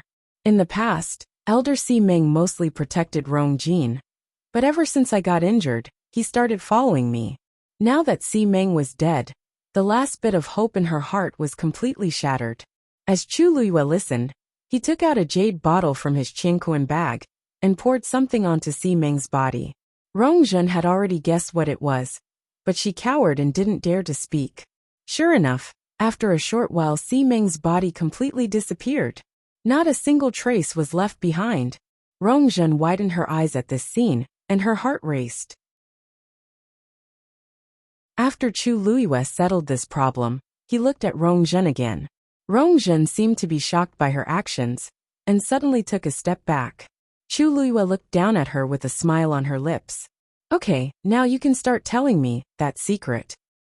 After carefully instructing Rongjin, the Empress returned to the palace.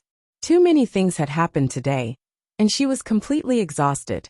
The palace servants had all heard about what happened at Tianlu Academy, and knew that the Empress wasn't in a good mood at this time.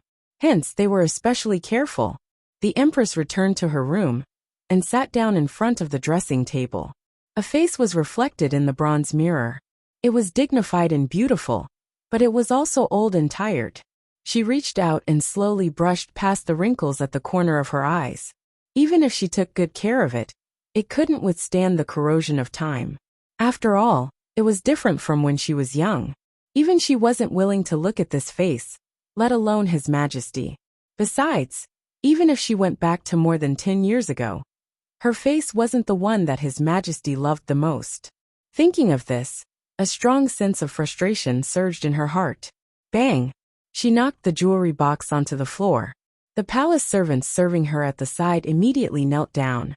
Your Majesty, please calm down. The Empress wanted to get angry and kill everyone here. But in the end, she held herself back. None of this was important. As long as Rongjin could stabilize his position as the crown prince, there was still hope for everything. She would definitely be the final winner. Thinking of this, she softened her tone. You don't have to be nervous. This consort was just too tired, and made a mistake.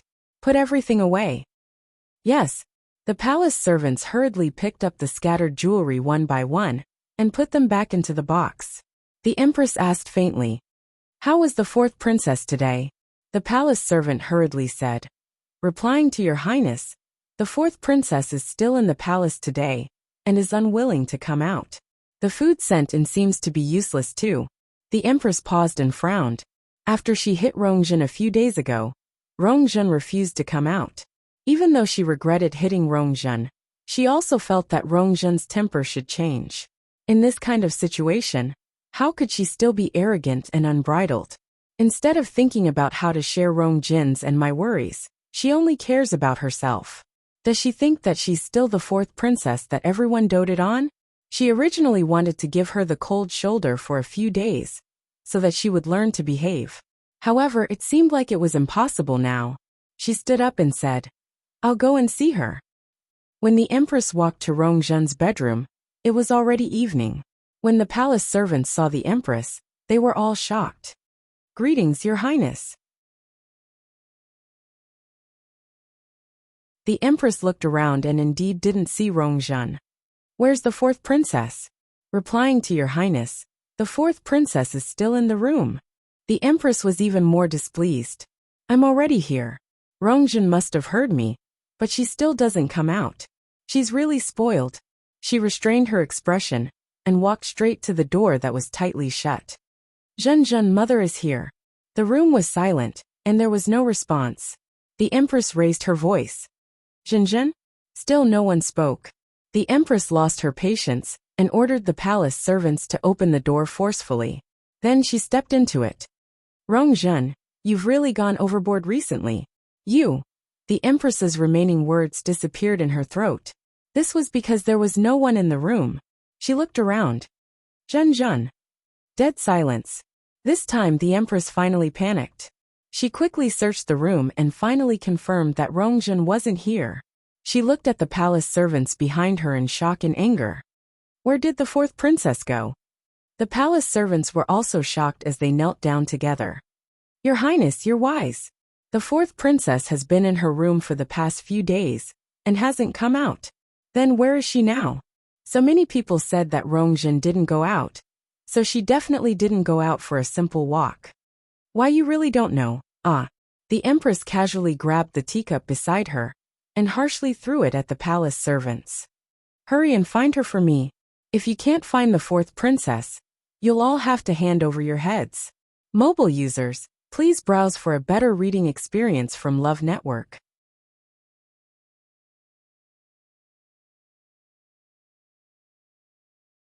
Chapter 324. Yes. The palace servants were also scared out of their wits and hurriedly responded. Just as they were about to leave, the empress said sternly, Also, you can't let others know about this. If it reaches His Majesty's ears, be careful of your lives. Yes. The palace servants hurriedly left. The empress's face was terrifyingly dark as she stood rooted to the ground for a while. Where could Rongjun go? Her pearl of essence was shattered, and she didn't have any cultivation left. With her own strength, it was impossible for her to avoid so many people and leave silently. Unless, the empress suddenly thought of something, and her heart sank. Did Elder Ming leave with Rongjun? She hurriedly walked back into the house and left the palace servants outside. After confirming that there was no one around, she took out something from her arms. It was a thumb-sized jade seal. She usually used this to contact Elder Ming. She gently twisted the seal. Kacha. A soft sound was heard. She looked at the bottom of the seal, but to her disappointment, there was no reaction. The empress frowned. Even if Elder Ming left with Rongjun, he should have received this news. In the past he would respond quickly, but now, she paused for a while and tried again. Still there was no reaction. The empress became increasingly anxious. Elder Ming had been with her for many years, but this had never happened before. This made her feel very uneasy. She couldn't help but size up the room again. Everything was normal, except that there was one person missing. The empress felt her head hurt and rubbed her glabella. Where exactly could Rongjun have gone?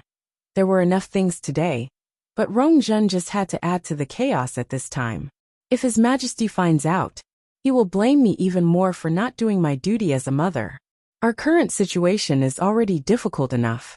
What is wrong with Rongjun? When I find her, I will teach her a lesson no matter what. Bam! All of a sudden, the seal in her hand exploded. The Empress was shocked and directly threw it out. The seal that was already broken rolled on the floor and completely disintegrated. Her Majesty? What's wrong? The palace servants outside hurriedly asked when they heard the sound. The Empress instinctively shouted, "Nothing. Nobody is allowed to come in." As she spoke, she hurriedly walked over and picked up the broken pieces of the seal. She opened her eyes wide and looked at the thing in her hand in disbelief. It took her a long time to recover. This is Old Ming is dead. Her body trembled uncontrollably with shock and fear. Elder Meng was actually dead. He was a rank 5 warrior. All these years, he had done many things for her, and had never made a single mistake. How could he suddenly die now? The Empress was suddenly stunned. Wait a minute. If it was really Elder Meng who took Zhenjun out, and now that he was dead, wouldn't Zhenjun? Thinking of this, she quickly got up. If Zhenjun was really in danger, she had to send someone to save her as soon as possible. But halfway there she stopped. Telling His Majesty about this was the fastest and most effective way. After all, His Majesty could mobilize too many people. If she blindly sent people to search, who knew when there would be news? But how was she going to explain how Rongzhen left so quietly? Once His Majesty conducts a thorough investigation, he will definitely find Elder Meng, even if he's already dead. By then, not to mention Rongjin, she might not even be able to sit on her throne as the Empress. She hesitated for a moment and fell into a dilemma. After hesitating for a long time, she finally decided to hide this matter first. If she could find Rongzhen as soon as possible, everyone would be happy. If not, in a life and death situation, Rongzhen would definitely think of ways to protect herself. After all, she still had Silverfly with her. Now, the mother and son pair couldn't create any more trouble. The Chu family. Chu Ning followed the wooden vines to the Chu residence. Standing in front of the door and looking at the very familiar door, he had a lot of thoughts and complicated feelings. He used to be proud of the Chu family and tried his best to give up everything for the Chu family. But in the end, the Chu family only left him with endless painful memories. If it weren't for the family head, he definitely wouldn't step through this door again. The guard standing at the door saw him from afar and immediately bowed respectfully. "Welcome back, eldest young master." They were very attentive and had flattering smiles on their faces. Even when Chu Ning was at his peak, he had never been treated so warmly. However, the smiles on their faces were glaring and even disgusting to Chu Ning. He could still clearly remember how these people had treated him, and you were a few months ago. How long had it been? And things had become like this. Every dog has its day. He ignored those people and walked straight through the door. Passing through the courtyard, he walked toward the hall. But before he reached the place, he saw that the Chu family had already gathered outside the hall. Seeing his figure appear, someone immediately went up to welcome him. "Big brother, you're finally back." Looking at the smiling man in front of him, Chu Ning knitted his brows. Chu Ji came from a branch of the Chu family and had always been at odds with him. In the past, when he was in the limelight, Chu Ji was jealous and always felt that he had stolen his reputation and glory. Later on, when he fell from grace, Chu Ji secretly made things difficult for him. Chu Ning's lips curled up into a cold smile. "Chu Ji, it's been a long time since I called you big brother. It seems you haven't called me that in 10 years, right?" A trace of awkwardness flashed across Chu Ji's face, but he quickly squeezed out an eager smile and pulled Chu Ning's arm with one hand. "Ha ha ha. Big brother, you still like to joke as before. Please come in. Everyone has been waiting for you for a long time." Chu Ning easily avoided his hand and looked at the crowd in front of him. He quickly looked around and sneered in his heart. Heh, not only Chu Ji, but all the important figures of the Chu family were here. Who else could it be but the great elder Chu Shao standing in the middle? However, at this moment, compared to the eager and enthusiastic expressions of the others, his expression was still not good. "We're all family. Why are you standing here? Why aren't you coming in to talk?" Chu Shao said firmly. Chu Ning smiled. To be able to say such words of compromise was probably the biggest concession Chu Xiao could make. However, he did not return to the Chu family today to continue looking at Chu Xiao's face. Great Elder Chu, you seem to have forgotten something. You and I have already completely severed ties with the Chu family. We really can't be considered a family, right? Chu Xiao's expression turned cold. How dare you? Chu Ning placed one hand behind his back and said indifferently. Great Elder Chu, if you have anything to say, just say it directly. However, this reprimand, forget it. Mobile users, please browse and read. A better reading experience comes from the Love Network.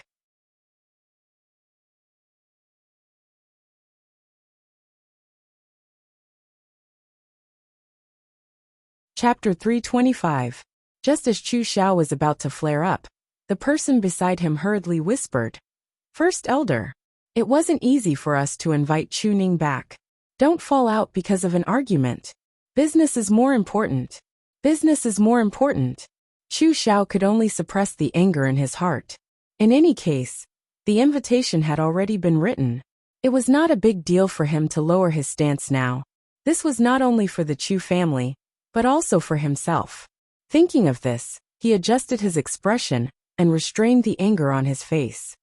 You can't say that here. So many people are standing here. What do you think it looks like? Come in first. With that, he turned around and returned to the hall. A small portion of the others followed him in, while the majority of them were still looking at Chu Ning, as if waiting for him to move. Chu Ji didn't dare to provoke him again. He only said eagerly from the side, Big brother, please go first. You're the big brother, so you should naturally go first. Chu Ning glanced at him. There was no embarrassment on Chu Ji's face.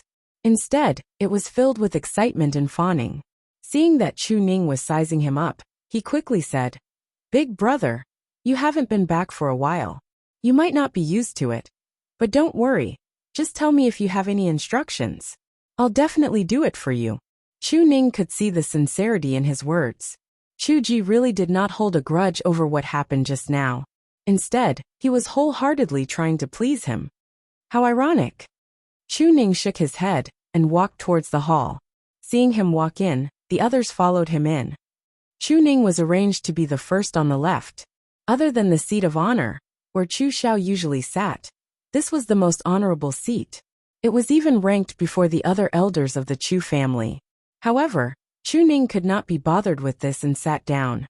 Since everyone is already in, First Elder, can you speak frankly? He did not want to waste time here. The longer he stayed with these people, the more unbearable he felt. Therefore, he planned to quickly resolve the matter and return. Chu Xiao was dissatisfied with Chu Ning's attitude, but he knew that now was not the time to be calculative. Hence, he said, according to what the patriarch said back then, he should be coming out of seclusion soon. If the patriarch knew about this, he would definitely be very disappointed. So, I've called you here today to discuss what to do about this matter. Chu Ning chuckled, but there was no mirth in her eyes. What else can we do? Since it had already happened, could it be that they were going to pretend that it never happened? When the patriarch comes out of seclusion, I will personally explain to him. Everyone was stunned and looked at each other. They seemed to have never expected that Chu Ning would actually say this. Chu Ji couldn't help but say, Big brother, don't you always respect the patriarch the most? Severing your relationship with the Chu clan is equivalent to severing your relationship with the clan head. If the clan head knows about it, he will definitely be very upset. Chu Ning said calmly, I know. Whether it was in the past or now, my respect for the patriarch has always been the same. But now that things have come to this, no one can turn back. So no matter how the patriarch views me, I will accept it. Are you serious? Even Chu Xiao could not help but ask. Clearly, he was extremely shocked by Chu Ning's words. Everyone in the Chu family knew that Chu Ning was a very sentimental person. I thought that bringing up the family head would make him regret his decision back then. But now it seems that it's a little unexpected. Chu Ning nodded. Of course. Every word I said was carefully thought out.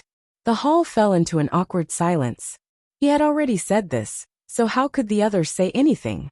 After a long while, Chu Xiao frowned and said, Chu Ning, Since you've already said so, then there's no need for us to be so polite. You should know why I called you back today. Chu Ning's face was sincere. I'm sorry, I really don't know. Is it to apologize to you and me? To ease the relationship with us father and daughter? Or to beg us to come back? If you don't say it, how can I guess? Everyone's expression became awkward again. Chu Xiao suppressed his anger. Chu Ning, don't go overboard. I really don't know, that's why I asked. Is this considered going overboard? Chu Ning sneered and swept his gaze across everyone. You can't be asking me to come back to chat, right? Enough. Chu Xiao felt that these words were very ear-piercing. He finally couldn't hold it in anymore. He stood up angrily and stared at Chu Ning. Don't you just want us to admit that we want you to come back? Not beg. Chu Ning corrected sincerely. Chu Xiao's face kept changing between green and white. Chu Ning, you're right. Now, the entire Chu family hopes that you and Lu Yu can come back and become a member of the Chu family again. The third elder, who had been silent all this time, suddenly spoke and looked at Chu Ning kindly. The Chu family has wronged you and your father, so you can choose whatever you want. If you agree to come back, everyone in the Chu family will be grateful. If you don't, then what happened today never happened. The third elder's words made the Chu family members even more embarrassed. But they had to endure it. After all, someone had to say this. Moreover, they were indeed the ones who were begging. Chu Ning's expression softened a little, and he nodded slightly at the third elder. Thank you for pointing it out, third elder. My answer is I don't agree. This answer was also within everyone's expectations, but they had already prepared a lot of persuasive words. Chu Ning, think about it carefully again. After all, the Chu family is the place where you were born and raised. Don't you have any attachment at all? Yes, big brother. If you're still angry about what happened to Chu Yan's family, then it's not worth it. You probably don't know that Lu Yao instigated the Gu family's madam to cause trouble at Tianlu Academy and was taught a lesson by the Gu family's master. And Chu Yan is still lying in bed and can't get up. That couple has caused so much trouble for the Chu family. Now that the Chu family has declined and caused so much trouble, it's really in danger. Chu Ning, are you really going to watch from the sidelines? When the master comes out of seclusion, how are we going to explain to him? If you're still holding a grudge about what happened in the past, then we'll let you take revenge. How about that? Oh right, and Lu Yu, we've already locked up all the servants who bullied her in the past. As long as you come back, you can do whatever you want with them. All kinds of voices mixed together, making Chu Ning feel extremely annoyed. He suddenly sneered. Oh, is that so? If I remember correctly, many of you here have done the same thing, right? If you really want to settle the score, then you can't escape, right? The hall instantly quieted down. Chu Ning looked at Chu Xiao and said coldly, for the first one, why don't we start with First Elder Chu? Digression, tomorrow at noon. Please browse and read for mobile users. A better reading experience comes from the Love Network.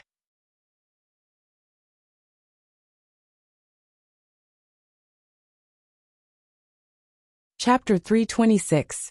Chu Xiao frowned. Chu Ning, do you know what you're saying? Chu Ning leaned back in his chair with a relaxed expression and a cold gaze. Of course. If you don't accept, then let's end the discussion here. As he spoke, he was about to stand up. Chu Xiao was about to shout angrily, but the person beside him spoke first. Chu Ning, we know that the Chu family wronged you and your daughter first. It's understandable for you to make this request. However, so much time has passed. Are you going to investigate everything one by one? I remember each and every one of them clearly. I won't malign anyone. Chu Ning glanced at the person who spoke. Why don't we start with you? That person was speechless. The entire hall fell into dead silence again.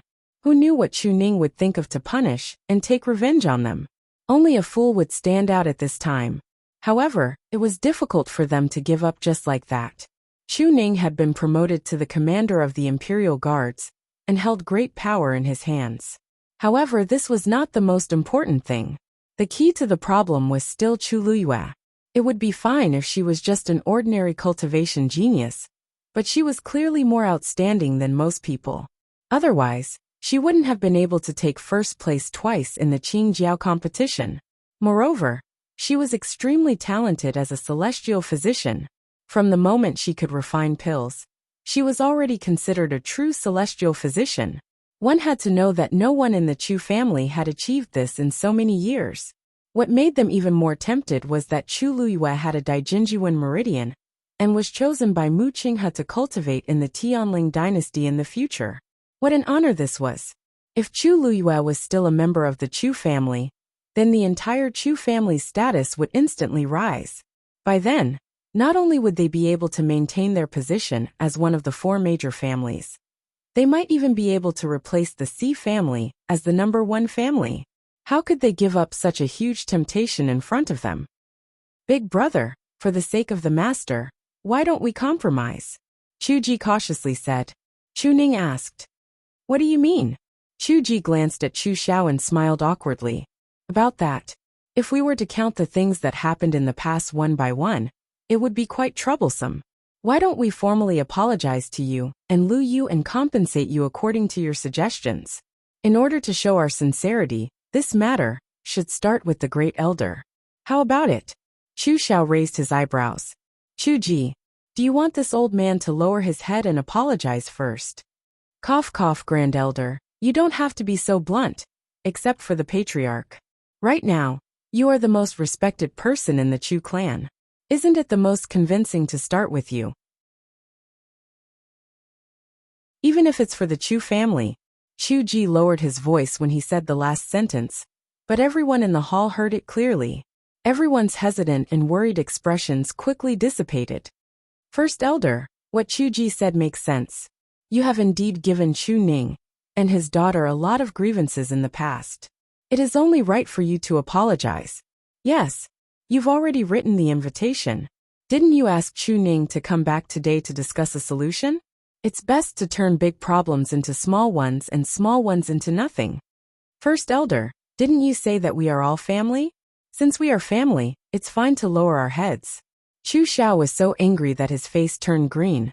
These people who were usually respectful to him actually sold him out in the blink of an eye in order to establish a relationship with Chu Luyue. After a long stalemate, Chu Xiao finally said coldly, All right.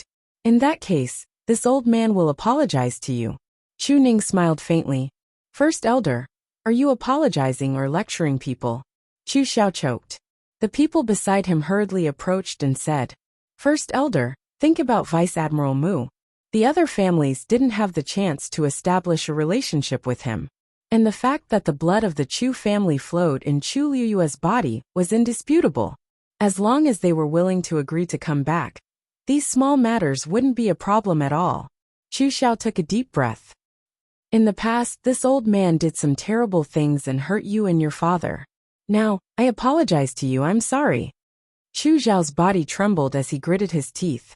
It took him a lot of effort to say these words. He was used to being high and mighty in the Chu family. Now that he had to lower his head and apologize to Chu Ning, who he had always disliked, he felt extremely disgusted and broke down in his heart. He would settle this score in the future. The others didn't care about Chu Xiao's emotions at all. They all looked at Chu Ning expectantly. He had apologized and admitted his mistake. Now Chu Ning should agree to return to the Chu family, right? But under their fervent gazes, Chu Ning didn't move. He just looked at Chu Xiao quietly, as if he was still waiting for something. There's still you are. His voice was cold as he said word by word. Everyone looked at each other. Chu Xiao suddenly came back to his senses. You want this old man to apologize to Chu Luyue again? Chu Ning nodded as if it was a matter of course. Of course. I am me, and you are as you are. Besides, she seems to have suffered more grievances than me all these years. Is it so difficult for you to apologize? Chu Xiao was about to go crazy. When did Chu Ning become so difficult to deal with? Then why didn't you say so just now? Chu Ning snorted. His gaze was mocking, but he suddenly stood up. It's so difficult for you to even apologize. I think the so-called compensation is even more illusory. Since you don't have any sincerity, I think there's no need to continue this conversation. He walked out of the hall.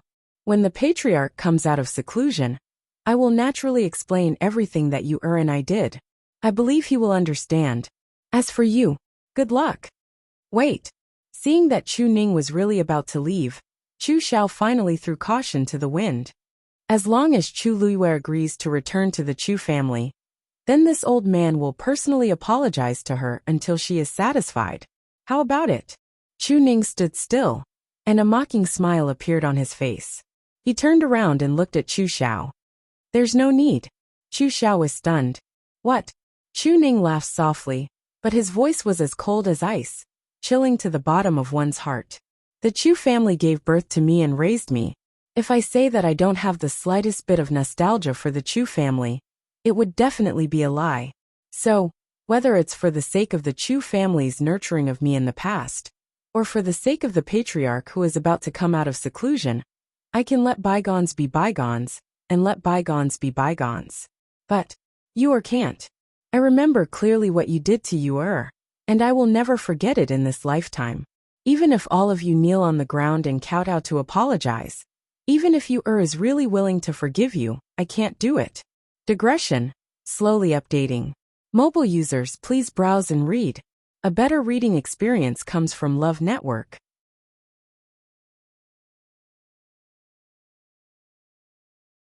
Chapter 327. With Xue Xue's help, Chu Luiyue rushed home as fast as she could. Fortunately, she arrived before Chu Ning. After about 15 minutes, Chu Ning finally returned. Father, how did it go? Chu Luiyue asked. Chu Ning smiled. It's all settled. Chu Luiyue was a little surprised. They invited you back to discuss letting us go back, right? I rejected them. Chu Ning's answer was very straightforward. And I told them that we will never go back. Chu Luiyue was stunned. Then the family head. I went there today because I wanted to make things clear to them. This way, if the family head asks, I can give him an explanation. However, from the beginning to the end, I have no intention of forgiving them. Chu Ning looked at Chu Luiyue and sighed softly. Because you are the person I want to protect the most in this world. Chu Luiyue's heart warmed up. She knew how much Chu Ning had compromised for her, so she felt especially grateful and warm. Thank you, father. The next day, Chu Luiyue returned to the academy. The fire caused Juyo Tower to completely disappear. The elders and teachers in the academy were busy dealing with the remaining matters, so most of the students had more free time. When Chu Luiyue went to look for Mu Hongyu, she happened to see Liao Zhongshu. Mu Hongyu was very excited when she saw Chu Luiyue. Thank you. I have already written a letter to father. They will send mother here soon. Chu Luiyue was also very happy. That's good. It's just that the journey is bumpy, so mother will have to suffer. Don't worry. Although Imperial Concubine Mother's health is not suitable for her to move too much recently, when Imperial Father heard that you asked for Deputy General Mu's help, he immediately found several powerful elders to think of a way to safely send Imperial Concubine Mother here. I really don't know how to thank you. Originally, when Mu Hongyu asked Chu Luiyue for help, she didn't have much hope. After all, they were envoys from the Tianling dynasty, and they had distinguished statuses. Even Emperor Jiawen might not be able to invite them, let alone Chu Luiyue. Who would have thought that Chu Luiyue would be the only one chosen? And he even managed to convince Vice Admiral Mu to help. I didn't think that I would have to trouble Vice Admiral Mu to invite someone from the Tianling dynasty over. I really owe you a big favor for this. Chu Luiyue's lips curved up. It's fine. I also want to see what the celestial physician of the Tianling dynasty is like. After she died, other than Mu Qinghe, what happened to the others? Mu Hongyu's eyes lit up. Yeah. Speaking of celestial physician, Luyu, you can actually produce pills now. We didn't know about this before. You hit it too well. Now that Chu Luiyue can produce pills, he can be considered a real celestial physician. In the entire country Yaochun, there are very few people with such an identity. Besides, Chu Luiyue is still so young. I knew that you were definitely more capable than we thought, but I didn't expect. Tsiriske. Mu Hongyu lightly snorted and glanced at Liao Zhongshu, who was beside her. The red blood goo in your body was cured by Luyu. You must have known about this long ago. Liao Zhongshu smiled helplessly and shook his head. I really didn't know. Unfortunately, the others didn't believe him. Previously, he pretended that the poison was still in his system and was bedridden, so he didn't attend the Qingjiao competition. When he heard that Chu Luiyue actually produced pills and took the first place in the celestial physician competition, he was shocked for a long time. Only then did he realize that Chu Luiyue was the person who saved his life. Mu Hongyu wrinkled her nose, but she couldn't be bothered to argue with him. She was more interested in something else. Lu Yu, when will you go to the Tianling dynasty with Vice Admiral Mu? Chu Luiyue shook his head. It's not confirmed yet. He seems to be staying here for a while, and he wants to continue observing me. If I can't pass, I still can't go. So troublesome? Mu Hongyu looked disappointed. I thought you guys would go directly. Chu Luiyue laughed. I'm not in a hurry, so why are you in a hurry? I'm not in a hurry, but it's the Tianling dynasty we're talking about. Mu Hongyu held her cheeks with both hands, her eyes full of yearning. Who doesn't want to go to that kind of place? Lu Yu, don't you think everyone there is a genius? Everything there must be much better than here. Not necessarily, Chu Luiyue said calmly. Mu Hongyu was stunned. How do you know? Chu Luiyue paused and realized that he had said something wrong. Her eyes flickered and she smiled. I guessed. If everything is good, then why did Vice Admiral Mu spend so much effort to come here?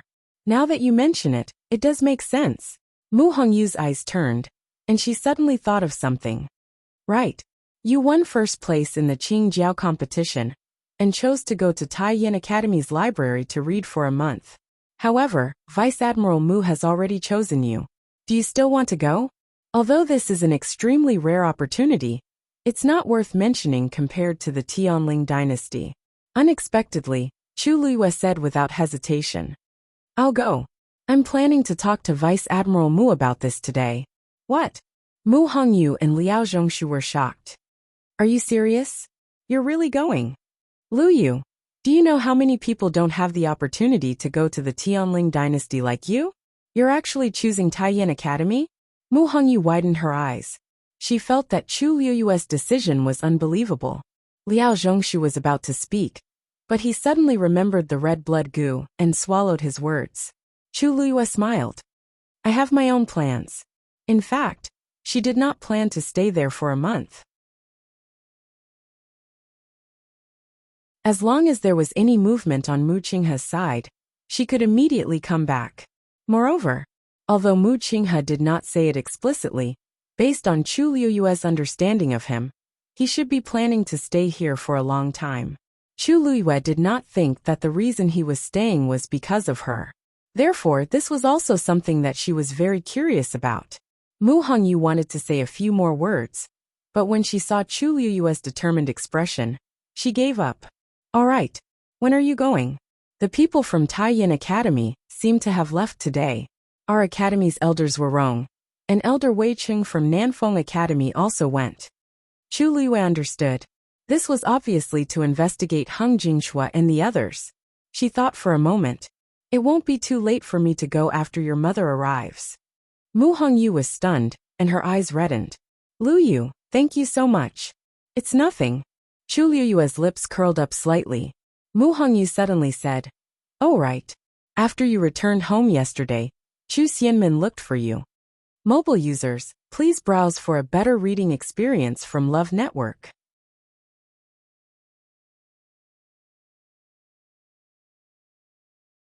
Chapter 328. This surprised Chu Luiyue. She's looking for me. Yes.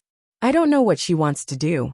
I accidentally passed by your place yesterday and saw her loitering at your door. I went up to ask her what she was doing, but she didn't want to say anything and left in a hurry. Mu Hongyu shrugged and pouted. Maybe she wants to do something to harm you when you're not around. Chu Luiyue squinted her eyes and tapped her fingers on the table. It's indeed strange for Chu Xianmin to take the initiative to look for me. However, if it's because of the person behind red blood goo, it's hard to say. After all, during the Qingjiao competition, she had clearly felt an inexplicable threatening aura. I have a feeling that the other party is targeting me. Then, on Chu Xianmin's side, did Chu Xianmin come to the academy today? She asked. I don't know. She probably came. Are you going to look for her? Mu Hongyu was a little worried. Chu Xianmin was cunning and vengeful. Nothing good would come of her taking the initiative to look for Chu Xianmin. Besides, the crown prince even asked Chu Luiyue to be his wife in front of everyone. This was equivalent to slapping Chu Xianmin in the face. I'm afraid she hates Chu Luiyue to death now. However, after thinking about it, Mu Hongyu felt that her worries were unnecessary. How can Chu Xianmin be Chu Luiyue's match? Okay, go then. I'll go and confirm mother's arrangements after she comes here. Chu Luiyue nodded and got ready to leave. Liao Zhongshu also suddenly stood up. Luyu, I'm also leaving. Do you still not know where Chu Xianmin lives? Why don't I bring you there? The two of them looked at each other. Chu Luiyue nodded. Okay.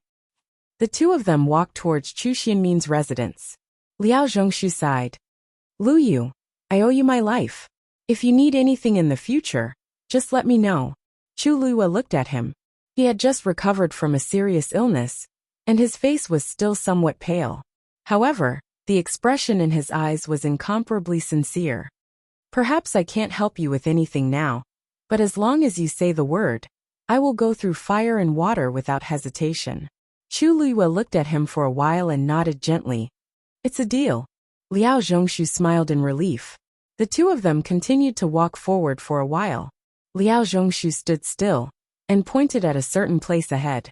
That's where Chu Xianmin lives. Chu Xianmin did not live with others because of her excellent results when she entered the school. I'll wait for you here. Chu Luiyue couldn't help but think that Liao Zhongshu was indeed a smart person. He knew what he should do and what he shouldn't do. The smile on her face deepened as she lifted her foot and walked towards that direction. Just as he reached the door was opened from the inside. Chu Xianmin was about to leave when she looked up and saw Chu Luiyue. She was shocked. What are you doing here? Chu Luiyue sized Chu Xianmin up. It had only been one night, but Chu Xianmin looked a lot more haggard. Even though she used a veil to cover her face, one could still see the faint dark circles under her eyes. Her tired, bloodshot eyes also showed that she was not in a good state. Were you looking for me yesterday? Chu Luiyue's question made Chu Xianmin hesitate. And no. Chu Luiyue ignored her and walked past her into the room. You only have 15 minutes. Chu Luiyue said lightly. Chu Xianmin turned around and felt that the pair of black jade-like eyes seemed to have seen through her. She clenched her teeth, closed the door, and turned to face Chu Luiyue. Yesterday that person came again. Chu Luiyue raised his brows. When? Chu Xianmin shook her head. When I sent the crown prince back yesterday and came back to the academy, he had already been here. I didn't see him. He only left one thing behind. As she spoke, she walked to the table at the side and opened a box. Chu Luiyue glanced at it from the corner of his eyes and focused. That's a letter? Chu Xianmin passed the letter to Chu Luiyue. It was a letter wrapped in a red envelope. There was a strange picture printed on it, and there was a line of words in the middle. To Chu Luiyue. The handwriting was strong and smooth. However, Chu Luiyue felt a strong murderous intent from it. She did not take the letter. Instead, she looked up at Chu Xianmin. Chu Xianmin immediately said, I promised that I didn't say anything about you. I don't know why he wrote you a letter. I really don't know. She only knew that the other party purposely asked her to pass the letter. It was obvious that he already knew everything that happened here. This was also a warning to her. Ever since she received the letter yesterday, Chu Xianmin had been feeling uneasy and worried. She originally thought that the other party would kill her directly. However, other than the letter, everything else was normal. This made her even more fearful. She did not know when the punishment would befall her. After she saw the letter, she hesitated for a long time before deciding to look for Chu Luiyue. However, Chu Luiyue was not around. She did not sleep the entire night after she came back. She kept thinking about this matter and hesitating about what she should do. When she faced Chu Luiyue's question, she subconsciously denied it because she had already decided to hide the letter. Who knew if this was a test from the other party? However, Chu Luiyue was right in front of her. She was terrified and decided to give the letter to her in the end. Chu Luiyue took the letter. Chu Xianmin heaved a sigh of relief for some reason. However, she then saw Chu Luiyue stand up to leave. She was shocked. Why you're not going to open it here? Aren't you afraid that I'm lying to you? Chu Liyue glanced at her nonchalantly. She could not be bothered to say that there was half a Xian formation drawn on the letter. This Xian formation's level was so high that even the Academy's elders might not be able to use it. Chu Xianmin knew nothing about Xian formations. She could not even tell that it was half a Xian formation. If she wanted to open the letter, she had to fill in the remaining half. Chu Xianmin did not have the chance to do anything even if she wanted to. Moreover, she did not have the guts to do so now. For some reason, Chu Xianmin felt that Chu Liyue did not say a single word, and only looked at her quietly. However, she felt that she was very small and laughable. She shut her mouth embarrassedly. Chu Liyue kept the letter and left. Chu Xianmin suddenly thought of something and hurriedly shouted, "All right, since I've been discovered, and the letter has been given to you, can you help me get rid of the poison in my body?" Whenever she thought of the horrifying scene of the poison acting up, she would have goosebumps all over her body. She would be terrified the entire night. "I don't have any value to you now. Why you can let me go?" Chu Liyue glanced sideways and glanced at her nonchalantly. "You really don't have any value in this aspect, but I still need you to monitor someone." Chu Xianmin was dazed. "Who?" "The Crown Prince Rongjin." Mobile users, please browse for a better reading experience from Love Network.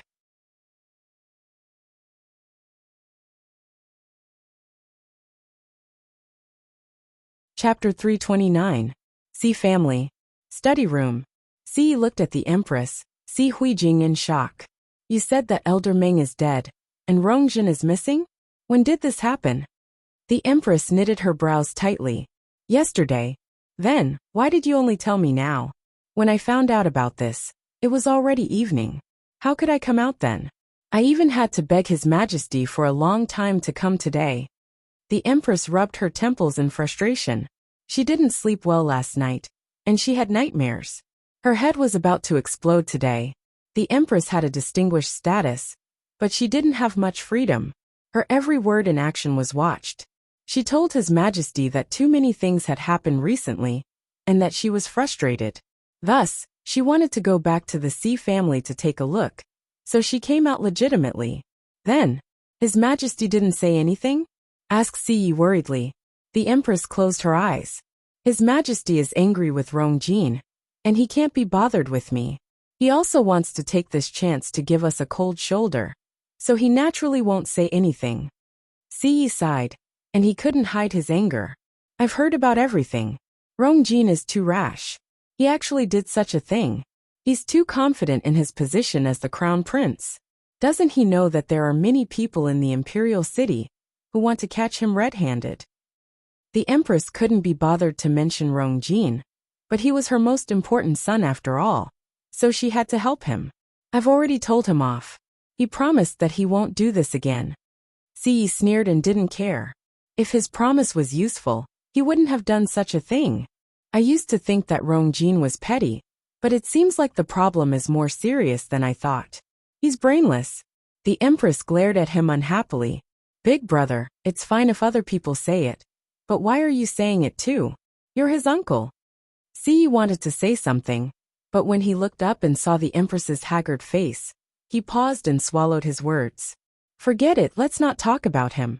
Rongjin and Elder Meng's matters are more urgent. What exactly happened? Tell me in detail." The Empress's expression turned solemn, and she immediately recounted what had happened yesterday.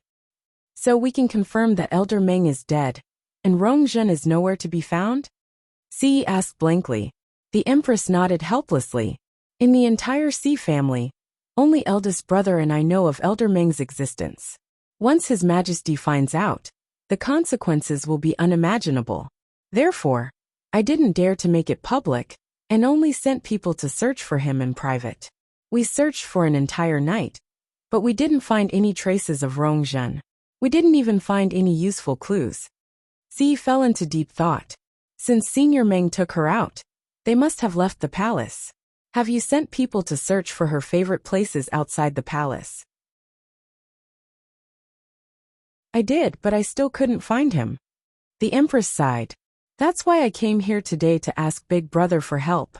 If it doesn't work, We can secretly search the entire imperial capital. Perhaps we can find it. Easy for you to say. Yi got up and paced back and forth in frustration with one hand behind his back. Even for the C family, it's extremely difficult to achieve this. Besides, if we cause too much of a commotion, people will definitely find out. In less than half a day, His Majesty will know what we're doing. Then, what can we do? The Empress was also a little anxious. Elder Meng is already dead, and Rong Zhen is alone outside. We don't even know what's going on. Now that her Pearl of Essence is destroyed, anyone can easily take her life. If His Majesty finds out, eldest brother, don't you know that the palace will immediately detect the death of every prince and princess? If something happens to Rong Zhen, His Majesty will definitely send people to investigate. If that happens, Elder Meng will definitely be implicated. Then, it will be the C family and me. Rong Zhen's current situation is already bad enough. If this is exposed, it will only make things worse. Rong Zhen is really too much. She's getting older, but her temper is getting worse by the day. She didn't even think about the consequences of doing this. She'll harm us both. Yi glanced at the Empress. Aren't you the one who spoiled Rong Zhen's temper? Besides, I see that you're so worried about her life not because you're afraid that something will happen to her, but because you're worried that she'll implicate you and Rong Zhen, right? If not, what can I do? The Empress was exposed, and her embarrassment turned into anger. It wasn't easy for me to fight for the crown prince position. If Rong Zhen falls, what else do I have to rely on? Rong Qi. With his temper, he can't take on any big responsibilities. Rong Qi's talent and abilities are average, so he can't be of use. Even if he's already a prince, he can't do anything. They're both princes, but look at princely Rong Xiao. He hasn't been in the imperial city for so many years, but he can still win His Majesty's favor by staying at princely mansion all day after coming back.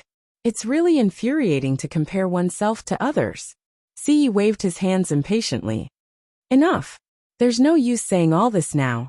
We still have to find Rong Zhen as soon as possible. As long as we hide it from His Majesty, everything will be fine. Oh right. Do you know why Rong Zhen asked Elder Meng to bring her out at this time? How would I know?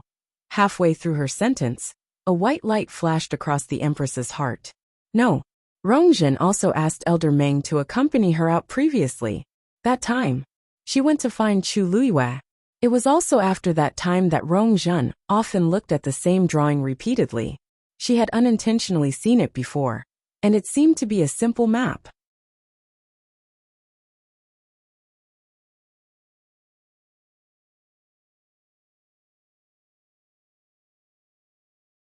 Chapter 330.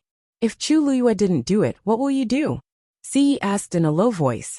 The Empress was stumped. She couldn't think of any rebuttal, and could only mutter softly. It must be her. It must be. Other than her, it can't be anyone else. Yi's head hurt. Jinger, listen to me.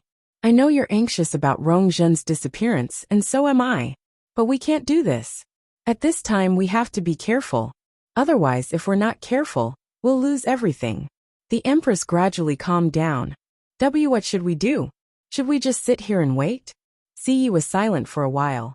I'll send someone to find out about Chu Luiyue's situation, and see if there's anything strange. The Empress's eyes lit up. Okay. Isn't Si Ting at Tianlu Academy too? I heard that they're classmates, so they must have some interactions. It's best to let him go. Yi was a little disgusted. He thought highly of Si Ting, and had been grooming him as his successor. This wasn't something to be proud of. Based on Si Ting's personality, he would definitely be unwilling. Also, he wasn't willing to let Si Ting do this either. After the Qing Jiao competition, Si Ting accumulated a lot of experience and has been focusing on cultivation. There's no need for him to go. Besides, it's just to find out some information. It's more suitable to let Si Yang go. He's also closer to Chu Luiyue. The Empress disagreed. Si Yang? Would he be able to do it with his jumpy personality? Big brother, this is a small matter, but it's the most important. Big brother, you might not know Chu Luiyue well, but she's very smart. If Si Yang goes, she'll probably realize that something is wrong. Si Ting is mature and cautious. It's better to let him go. Siye's face darkened, and he didn't say anything. The Empress carefully glanced at him, leaned closer, and pleaded in a soft voice. Brother Yi, please forgive me. She pleaded. Big brother, I know you dote on Siting the most, and I don't want to trouble him because of this. But there's no other way, right? If you're really unwilling, then I'll find her myself. I've troubled Big Brother a lot all these years. I just hope that if anything happens in the future, you and the C family won't be implicated. As she spoke, 2 streams of tears fell from her face. She was his sister after all, so Siye's heart ached for her. Seeing her in such a difficult position, he also felt bad. Then Big Brother, I'll take my leave first. As the Empress spoke, she wiped the tears off her face and got up to leave. Siye shook his head helplessly. Let Siting go. The Empress looked at him with surprise and gratitude, tears welling up in her eyes again. Thank you, Big Brother. Siye sighed and patted her shoulder. It hasn't been easy for you in the palace all these years. You've helped the C family a lot. We are bound together for good or ill. This small matter was nothing. You've been out for long enough today. You should return to the palace as soon as possible. I'll let you know as soon as I have any news. The Empress thanked him a few more times before leaving. Prince Li's mansion. Rongxiu reclined on the bed with his eyes closed. He stretched out an arm that was riddled with scars. Some of them were so deep that bone could be seen. It was badly mangled and looked extremely terrifying. Umo half knelt by the bed and carefully helped him change his dressing. Seeing the wounds on his master's body, even though he was used to killing, he still felt terrified. He lifted the gauze. Because of the bleeding and pus, a large portion of the gauze had already stuck to the flesh. Umo took a sharp knife and carefully cut away the stuck part. However, some parts of the wound still ruptured unavoidably. Umo quickly looked up at his master and sighed in his heart. Based on his master's abilities, the collapse of Juyo Tower would definitely not pose any threat to him. The reason why he was so severely injured was obviously because his master had done it on purpose. It was obvious who he did it for. Master, how long do you plan to recuperate for this injury? Umo took off the gauze and hesitated in the few bottles at the side. Rongxiu said lightly, use the gray bottle. Umo paused. Master, the medicine in this bottle is not very effective for your injury. Why don't we use the white bottle? He didn't dare to ask his master to use the gold bottle, which was the best, so he could only settle for the second best. However, that was still much better than the gray one. Rongxiu ignored his words and asked instead, how's Yanqing doing? Umo immediately replied. After you entered Juyo Tower, Yanqing immediately went there. According to him, he seemed to have made some discoveries. He's on the way back now and should be back today. Rongxiu grunted lightly. It was impossible to tell if he was happy or angry. The room fell into silence again. Umo hesitated for a moment and said boldly, Master, I know that you don't want to recover too quickly and arouse suspicion, but you have to think about Miss Luyu, right? She knows that you got injured because of her and must feel guilty. Your injury doesn't seem to be getting better day by day. Won't her heart ache every time she sees it? Rongxiu's fan-like eyelashes trembled slightly. Then, he slowly opened his eyes and looked at Umo thoughtfully. His eyes were pure and deep, like the most brilliant and mysterious starry night. It was as if he could see through everything. Suddenly, a cluster of golden flames flashed in the depths of his eyes. Umo's heart skipped a beat. Master, digression, I've been having nightmares these few days. I dreamed that I was scolded for not updating properly, and even beaten up. I'll try my best not to be beaten up tomorrow at midnight. Mobile users, please browse and read. A better reading experience comes from Love Network.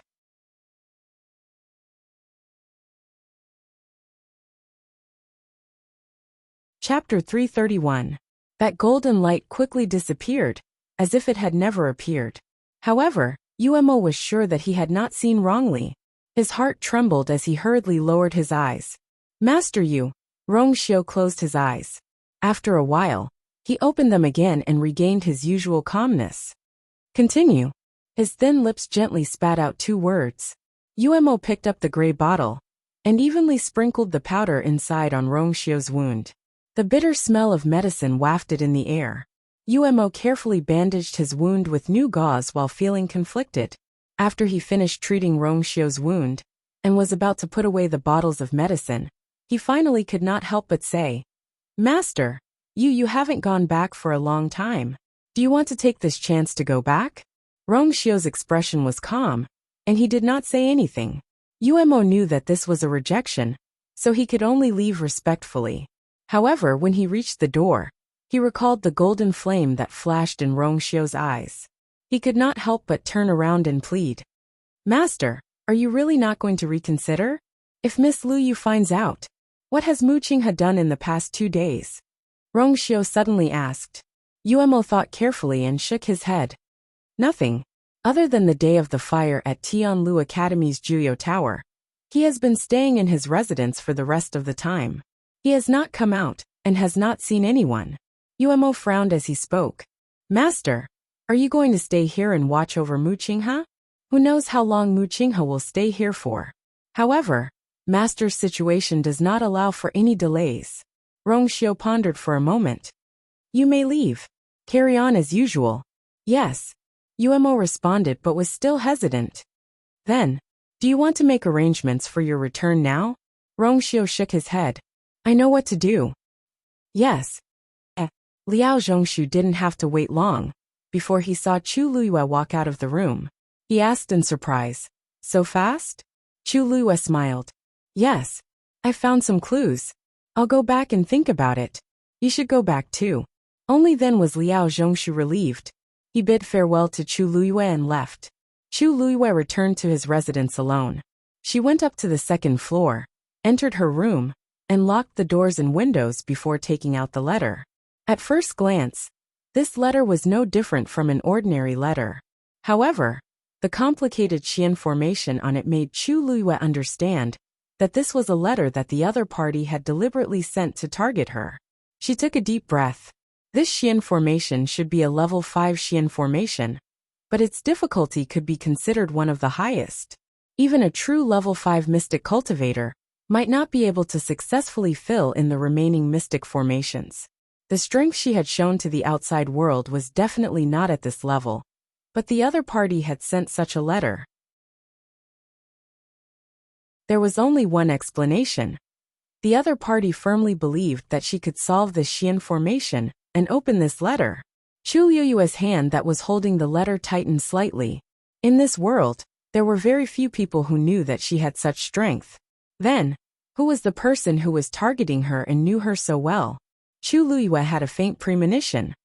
Perhaps the answer was hidden in this letter. She held her breath and concentrated, beginning to study the Xian formation on the letter. After a moment, she picked up a brush from the table and dipped it in ink. Then, she lightly drew a line on the letter and began to fill in the Xian formation. Time passed by minute, and the Xian formation on the letter gradually became complete. Because she didn't add any force and only drew the Xian formation, Chu Liyue's process of drawing the Xian formation became much simpler. However, even so, this complicated Xian formation still took her a lot of effort. After about an hour, she finally finished drawing the entire Xian formation. When she finished the last stroke, the Xian formation on the letter suddenly lit up. Then, it transformed into countless rays of light and scattered in all directions. Chu Liyue waited for everything to dissipate before she finally opened the letter. She reached her hand inside, intending to take out the letter. When she touched the letter, Chu Liyue's heart suddenly jumped. Then, she almost couldn't wait and unbelievably pulled out the letter. It was a piece of high-quality Xian paper. The texture was soft, glossy like jade, and extremely delicate. However, Chu Liyue widened her eyes in shock. Because she couldn't be more familiar with this touch. Her hands trembled slightly as she held up the letter. Sunlight shone in from the window and actually penetrated the letter, leaving sand shadows on the ground, as bright as the moon. Chu Liyue's heart seemed to have been struck by something. This is the Xian moon paper that was specially used in the Tianling dynasty's palace. It was extremely precious, not to mention the palace servants. Even the ordinary concubines and unfavored princes and princesses were not qualified to use it. The reason why she was familiar with it was because she was very fond of it. Whether it was books, paintings, or other things, she used the Xian moon paper the most. Countless guesses appeared in Chu Liyue's heart in an instant. This Xian moon paper was extremely precious and had always been specially provided in the Tianling dynasty. It was impossible for ordinary people to get their hands on it. To be able to get the Xian moon paper and specially send it to her. She fiercely closed her eyes, trying hard to calm herself down, and slowly opened the letter. On the soft and delicate paper, there was only one line of handwriting. Shengguan Yu, long time no see. Mobile users, please browse for a better reading experience from Love Network.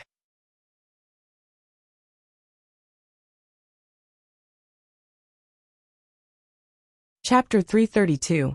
The sun was shining brightly, and a gentle breeze passed through the wooden window. The room was quiet and peaceful. However, Chu Liyue seemed to be frozen on the spot, unable to move at all. The blood in her body seemed to have frozen at this moment, and her cold limbs seemed to have gone numb. In her mind, it was as if someone had smashed a huge hammer. It was dull and painful. She held the piece of paper. It was light and thin, but it seemed to weigh 1,000 pounds. She only felt her vision go white, and every word on the paper was like a sharp knife that ruthlessly pierced her heart. She almost couldn't breathe. Shengguan Yu, Shengguan Yu. This name had been buried deep in her heart, and she didn't even want to mention it in her dreams. Now, it had appeared clearly on a piece of moon rice paper. She had always thought that she had hidden it very well, and had even deceived Chu Ning, who had been with the original body. However, she didn't expect that someone had already known about it. The other party clearly knew her biggest secret, but she didn't even know who the other party was. Chu Liyue felt dizzy.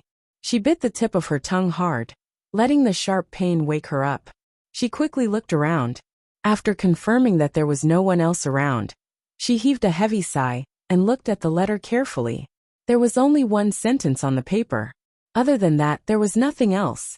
Chu Liyue compared the handwriting of that sentence with the handwriting on the envelope and found that it was indeed written by the same person. If she had seen such strong and vigorous handwriting before, she would definitely remember it. Unfortunately, no matter if it was in her previous life or this life, none of the people she knew had such a handwriting. However, the other party obviously knew her and had a high status. Or rather, they were extremely powerful. Otherwise, they definitely wouldn't have been able to obtain the moon rice paper. Chu Liyue stared at the letter and fell into deep thought. Who could it be? Since her rebirth, she had been staying in country, Yao Chen's imperial capital. This place was thousands of miles away from the Tianling dynasty, and she had no way of contacting anyone from the past. Moreover, after experiencing the inhumane torture in the imperial ancestral hall, she had already lost her trust in everything in the past. Even Mu Qinghe, whom she had never suspected, had betrayed her, let alone the others. Her rebirth was her biggest secret, and also her biggest trump card. She originally thought that she could become stronger step by step, and then go back and take revenge on those people. Take back everything that belonged to him. But now that this letter had suddenly appeared, she suddenly realized that things were developing in a direction that she could not foresee. How have you been? How have you been? Chu Liyue murmured as countless faces flashed through his mind.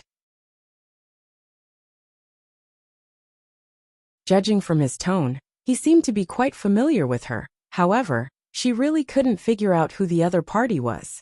At this moment, she suddenly felt a strange movement in her dantian.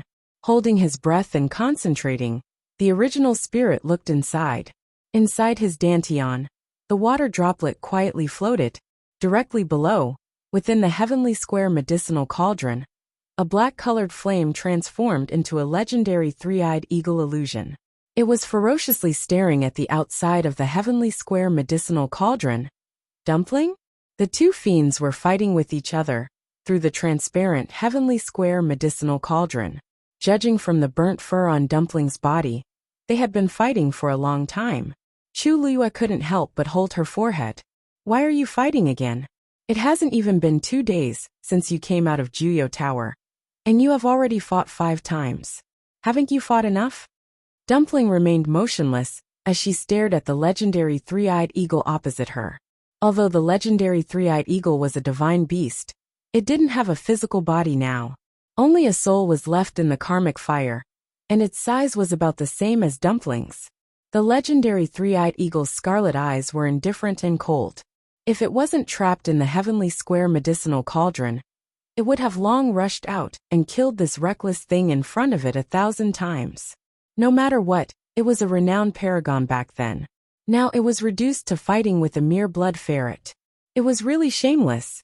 Looking at the two fiends who were still at daggers drawn, Chu Liyue pondered for a moment, looked at Dumpling and said, "Dumpling, if you continue fighting, I won't stand up for you." Dumpling swung its tail and angrily pulled it up. Chu Liyue then saw that there was a burnt patch on it. "You're not angry because of this, are you?" Dumpling nodded fiercely. "That's it. Its beautiful fur had been destroyed. It had never suffered such grievances before. If it didn't get revenge for this, how could it continue living in this world?" Chu Liyue was speechless as she looked at its angry and self-righteous look. "Isn't this because you provoked it first?" Although she wasn't paying attention to the situation in her dantian, it didn't mean that she didn't know anything. Dumpling choked. A look of mockery flashed across the legendary three-eyed eagle's eyes. "A mere third-grade fiend. Its level isn't high, but it has many problems." Dumpling was instantly enraged. Chu Liyue glanced at the legendary three-eyed eagle indifferently. "You're a divine beast, but aren't you staying here and fighting with a mere third-grade fiend?" The legendary three-eyed eagle was stunned and felt extremely embarrassed. It flapped its wings fiercely. If it wasn't trapped by the heavenly square cauldron, it wouldn't have experienced such humiliation. Chu Liyue saw that the two fiends finally stopped fighting, but another question arose in her heart. Dumpling was indeed a third-grade blood ferret. Facing the legendary three-eyed eagle, it should be respectful and fearful. However, the current situation didn't seem to be the case at all. Dumpling didn't seem to be as respectful as other fiends towards fiends that were of a higher grade than itself. It was like this when it faced the black flying python in Wanling Mountain, and it was the same when it faced the legendary three-eyed eagle now. But the key was that the legendary three-eyed eagle was a divine beast. What kind of secret was Dumpling hiding? Chu Liyue looked at Dumpling and pondered for a while. She suddenly said, "I remember that third-grade blood ferrets have the chance to break through and increase their grade. Dumpling, what about you?" Dumpling was still hugging its tail pitifully, as if it didn't care about this question. Chu Liyue thought for a while, and felt that there was no point in asking these questions. Dumpling wanted to follow her, and she could feel that Dumpling liked and relied on her. Perhaps this was enough. As for those mysteries, perhaps they would be solved in the future. Chu Liyue opened her eyes and looked at the letter in her hands again.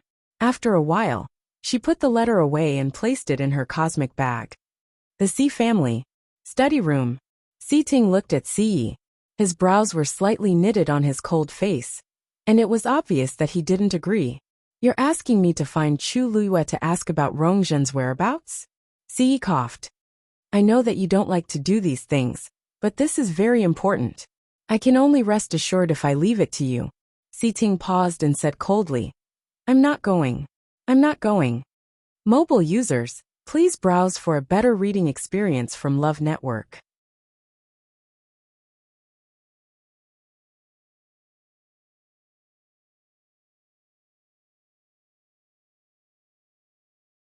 Chapter 333.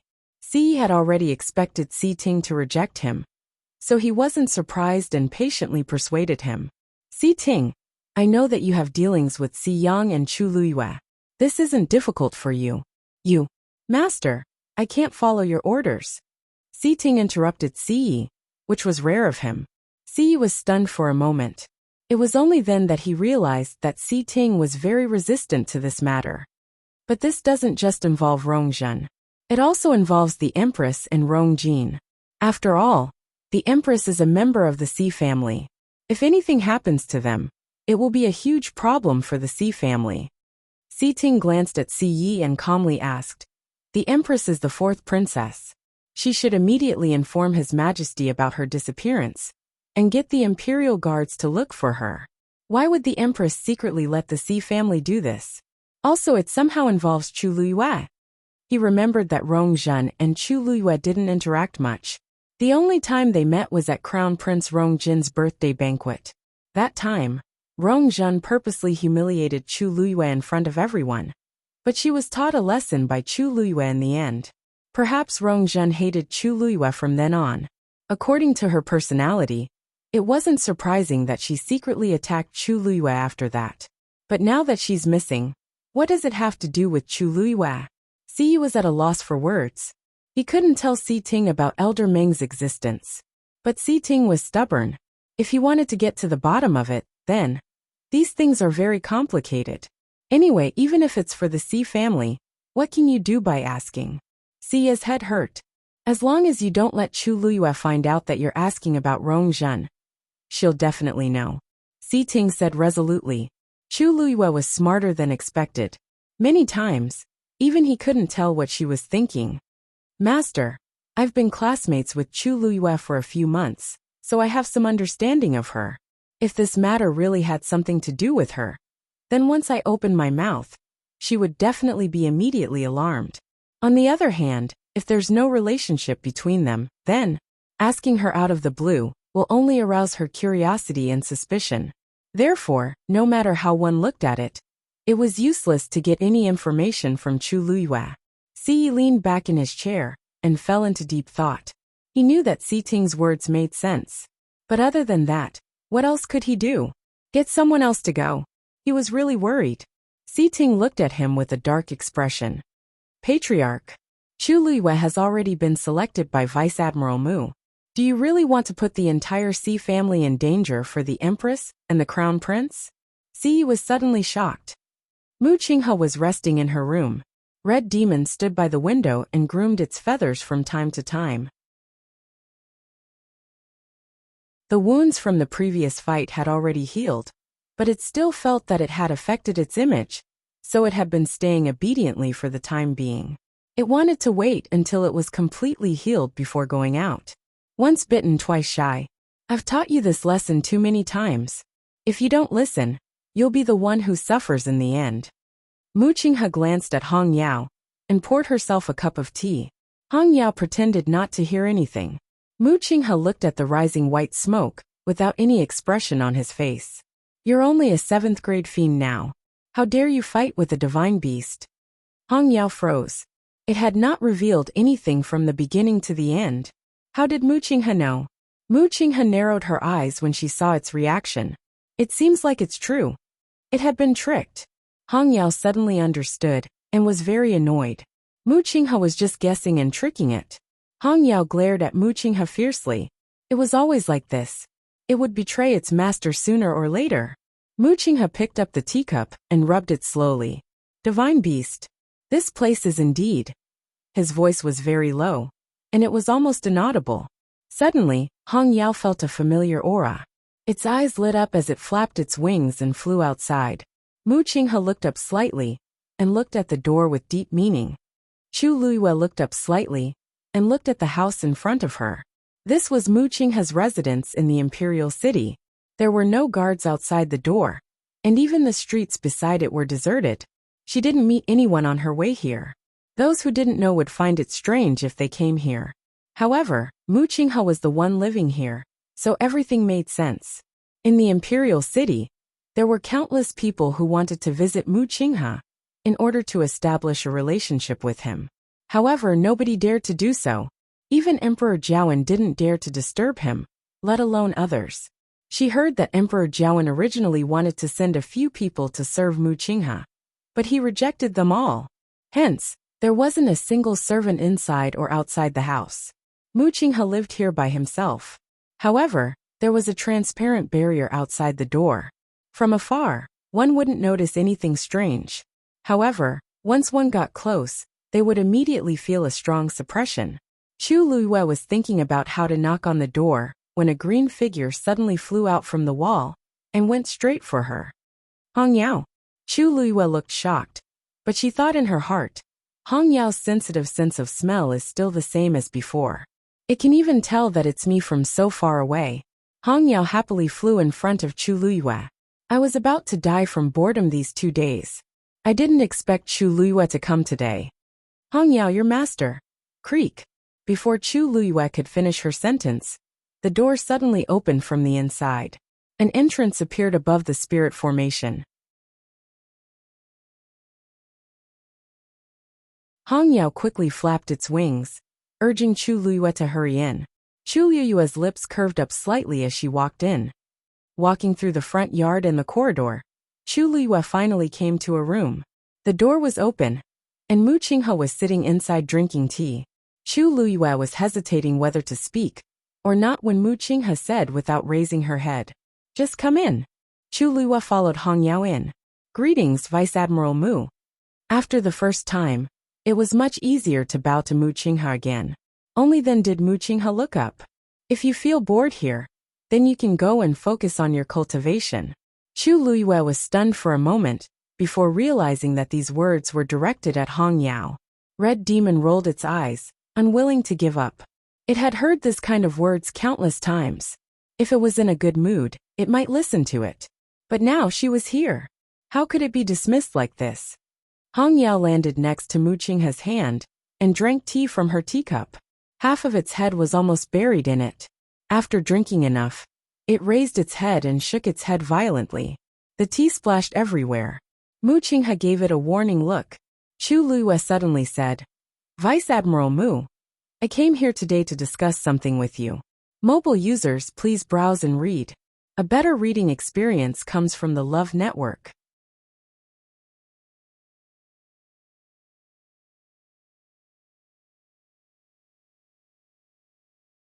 Chapter 334.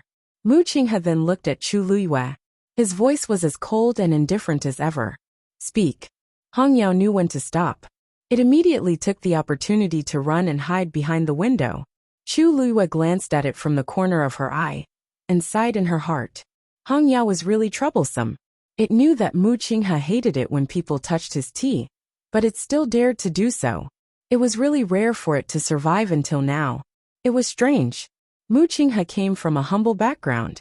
When he was young, he had to snatch rotten buns from beggars and did not have a good day. Later on, when he followed her, his conditions in all aspects improved a lot. However, he was not like other people who had risen from poverty and were passionate about those luxuries. Instead, he was wholeheartedly focused on cultivation and war. Except for one thing, tea. Even she did not know when he fell in love with tea. Not only did he like to drink tea, but he also liked to make tea.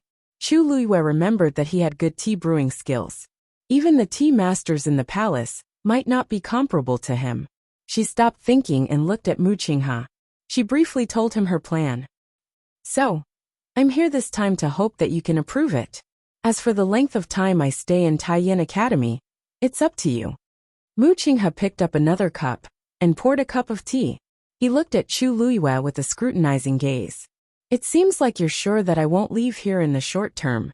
That's why you have the guts to make such a request." Chu Luyue's smile did not change. "Didn't you say before that you would stay here for a period of time? I don't know how long you're referring to, but I'm here to ask. After all, it's an extremely rare opportunity to borrow books from other academies' libraries for free. I don't want to miss it. Vice Admiral Mu, please understand." Mu Qinghe did not speak for a long time. Other than looking for a genius with the Daijing Yuan Meridian, he did have other important things to do this time. It would definitely not end in 3 to 5 days. Chu Luyue's request did not seem wrong. However, "You can go if you want, but I have a question that you have to answer honestly." Chu Luyue nodded. "Vice Admiral Mu, please speak." Mu Qinghe stared at her. "That day in Juyo Tower, did you get something?" Chu Luyue's heart skipped a beat. Then, her eyes widened slightly, as if she was surprised and curious. "What do you mean?" Mu Qinghe didn't say anything. He just looked at her with a deep gaze, as if he wanted to expose her lie. His cultivation level was extremely high, so the pressure on his body was also extremely strong. His piercingly cold gaze was almost tangible. If it were anyone else, they probably wouldn't be able to withstand such scrutiny. But Chu Luyue was different. She had met Mu Qinghe when he was at his lowest. She had seen him at his most miserable and pitiful state. She had also given Mu Qinghe a chance to become the youngest deputy general of the Tianling dynasty.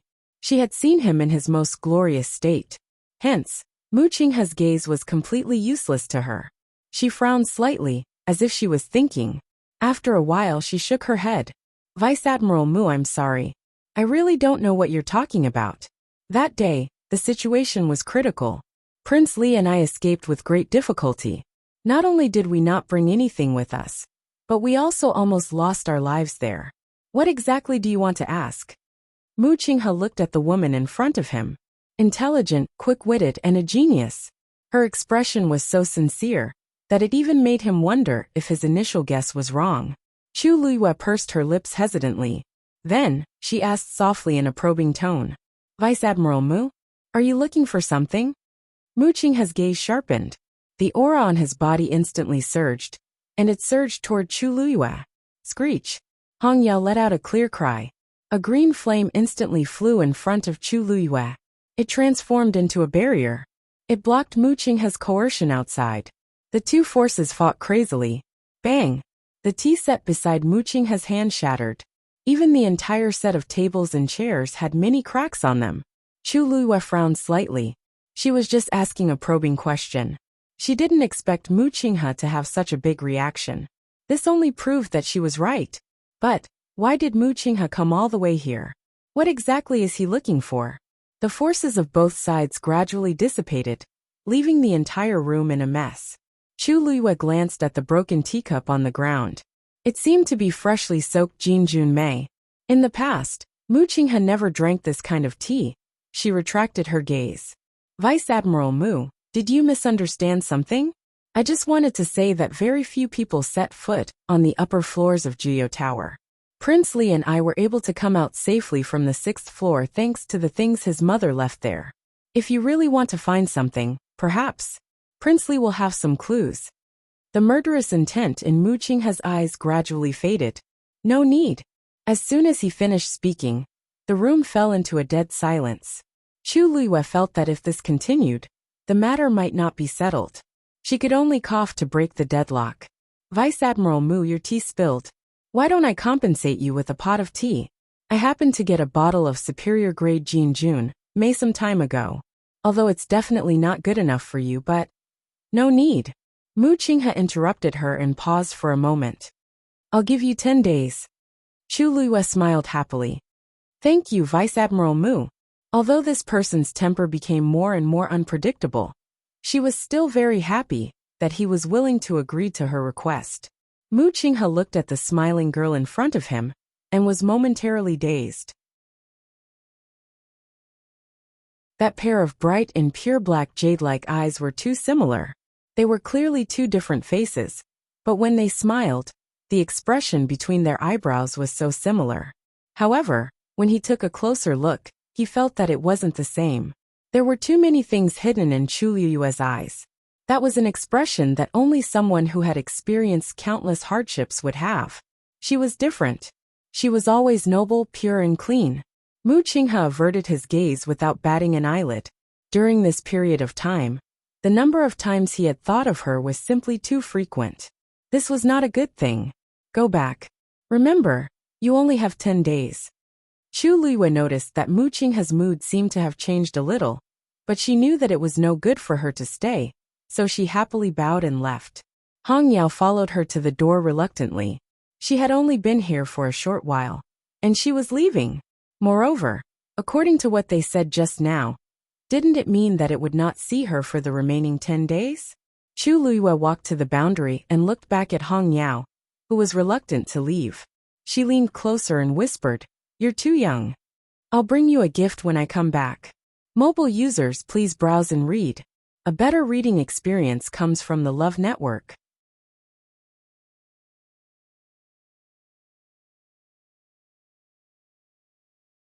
Chapter 335. Hong Yao then cheered up again. Chu Luiyue stepped out of the barrier and left.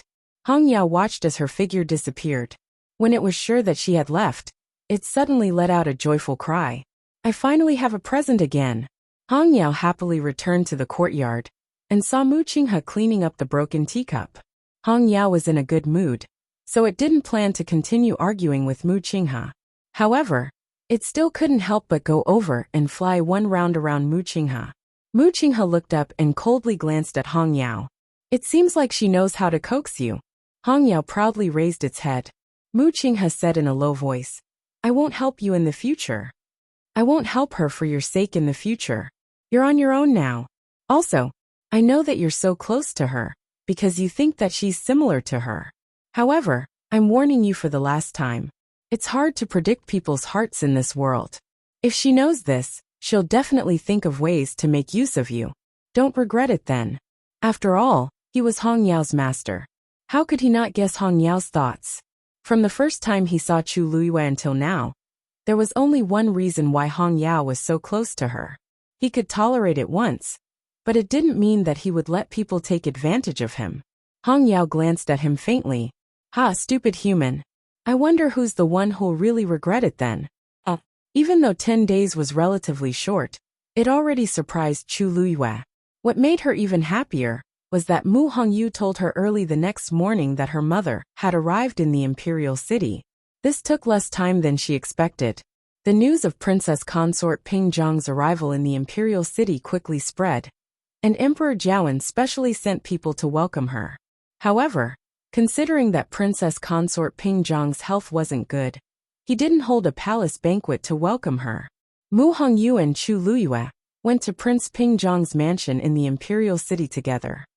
I didn't know that your father had a special residence in the imperial city. Chu Luiyue followed Mu Hongyu into the strictly guarded Wang Fu, and was somewhat surprised. Mu Hongyu giggled. Because my imperial father will come back to the imperial capital for 2 months every 3 years. Therefore, His Majesty specially approved a residence for my father. I came here once when I was a kid. I didn't hear you mention it before. Why didn't you stay here after you entered the academy? Why did you stay in the academy instead? Mu Hongyu made a face. Who wants to live here? With so many people, there were also many rules. It was not convenient at all. It's best to stay in the academy.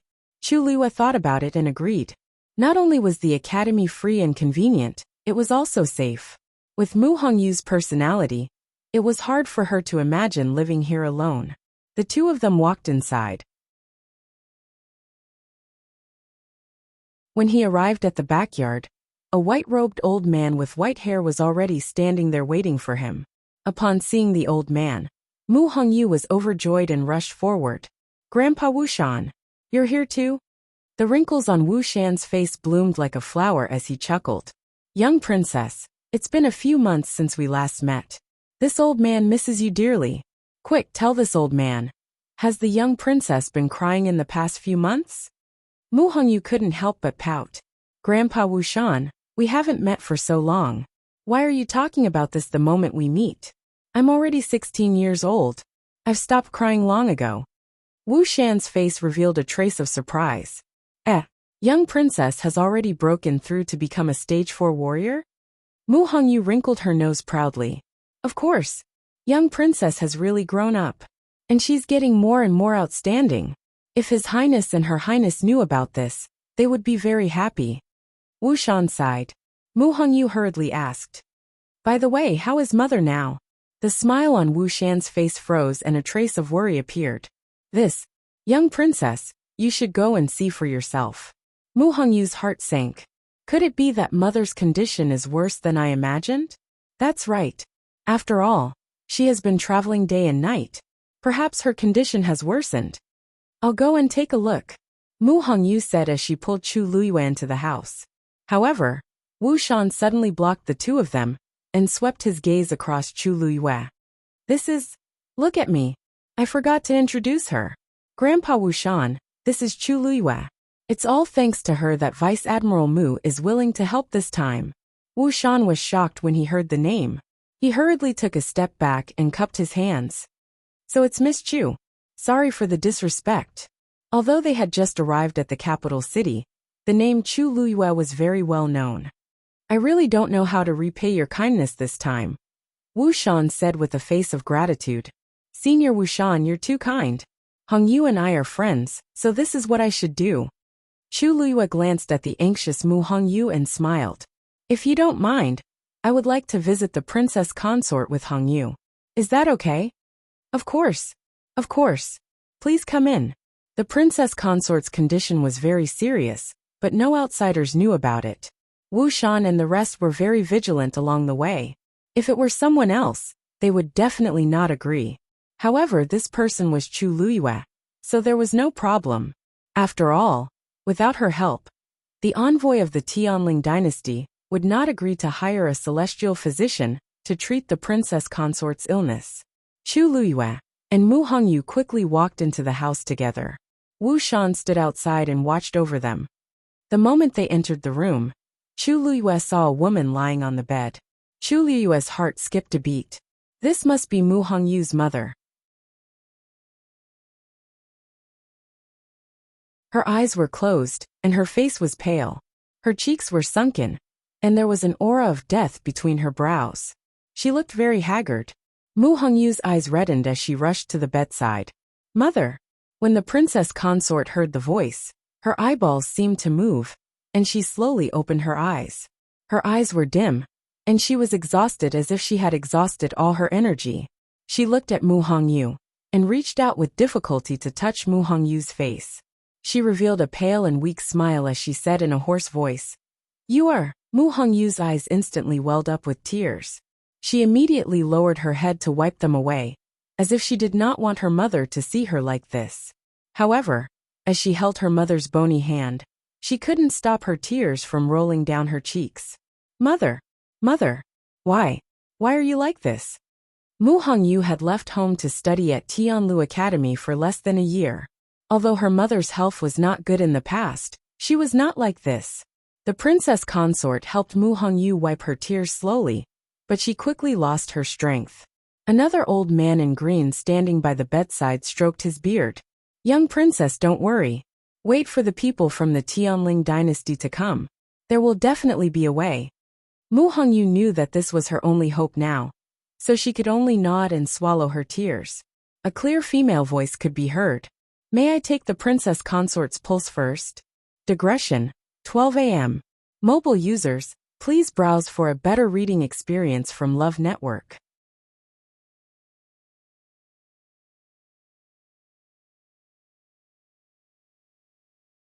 Chapter 336. Everyone in the room looked at Chu Luyue. Mu Hongyu naturally had no objections, and nodded in agreement. Then, she looked at Princess Consort Ping Jiang and said, Mother, this is Lu Yu. She's my best friend in Tianlu Academy. Vice Admiral Mu only agreed to help because of her help. Princess Consort Ping Jiang looked at Chu Luyue with a loving gaze. Thank you so much. Mother, Lu Yu is also a celestial physician. You probably don't know, but she refined a pill during the Qing Jiao competition a few days ago. In other words, she's a real celestial physician. Let her take a look at you. She might be able to help. Princess Consort Ping Jiang smiled and nodded. I'll listen to you. Just as Chu Luyue was about to step forward, the green-clothed elder beside her suddenly said, Young princess, I'm afraid this isn't very appropriate. Chu Luyue looked up slightly. Mu Hongyu was stunned. Grandfather Ji Chong, what do you mean? Ji Chong stroked his beard and said earnestly, Don't worry.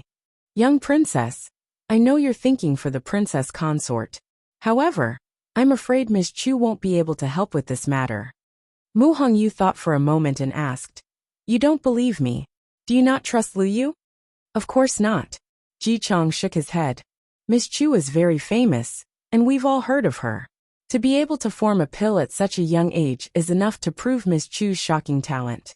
However, the princess consort has been seriously ill for a long time. Even the top celestial physician in country, Yao Qin, can't do anything about it, let alone Ms. Chu. Why don't we wait for the Tianling dynasty's celestial physician to come before we take a look? Mu Hongyu furrowed her brows in displeasure. Grandfather Ji Chong, I'm just asking Lu Yu to take my mother's pulse. It's not a big deal.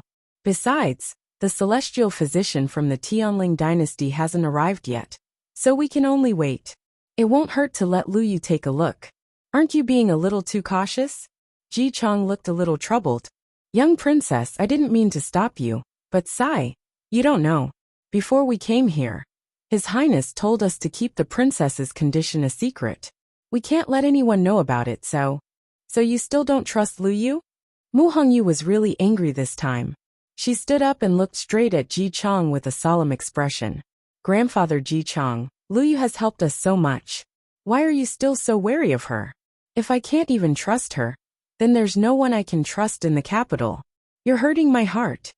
Ji Chang didn't seem to expect Mu Hongyu to value Chu Liyue so much. For a moment he was at a loss. But, His Highness, I'll talk to father about it. Besides, even if father is here, he won't be so unreasonable. Mu Hongyu didn't want to talk to him anymore. She turned to look at Chu Liyue. Lu Yu, don't take it to heart. Come and take a look at my mother.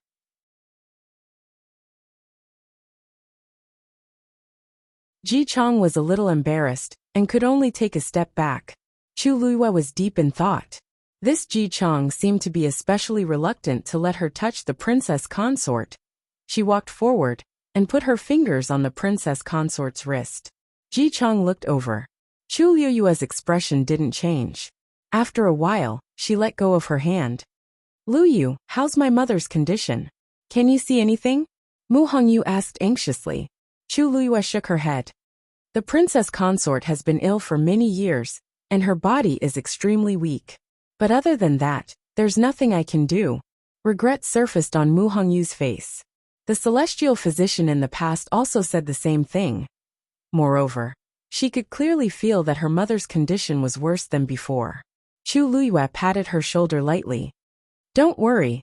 The celestial physician in the Tianling dynasty will definitely have a way. Mu Hongyu forced a smile. I hope so.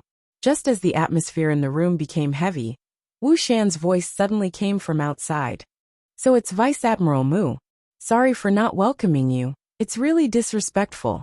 Hearing the sound, the people in the room all looked outside. Chu Liyue walked to the door, and saw Mu Qinghe in the courtyard. Beside him stood a young man in blue. That man looked to be in his 20s, and wore a blue brocade robe with a white jade belt around his waist, outlining his tall and smooth body. He was very tall. Mu Qinghe was a general, and was already very tall and strong. But this man standing beside him was a head taller. But what was more eye-catching was that he had a pair of blue eyes. Those eyes were like the purest ice crystals, shining with a cold light. But there was a careless smile on his face, making him look like a demon that looked at the world with a cold smile. Chu Liyue's heart seemed to have been hit by something. How could it be him? Wu Shan was standing in front of Mu Qinghe and Lu Yu, extremely nervous. I'm so sorry. We didn't know Vice Admiral Mu was coming today, so we didn't prepare at all. Wu Shan was secretly ashamed of himself. He was already so old and had seen so much, but he didn't expect to be so nervous in front of these two young men. Actually, he couldn't be blamed.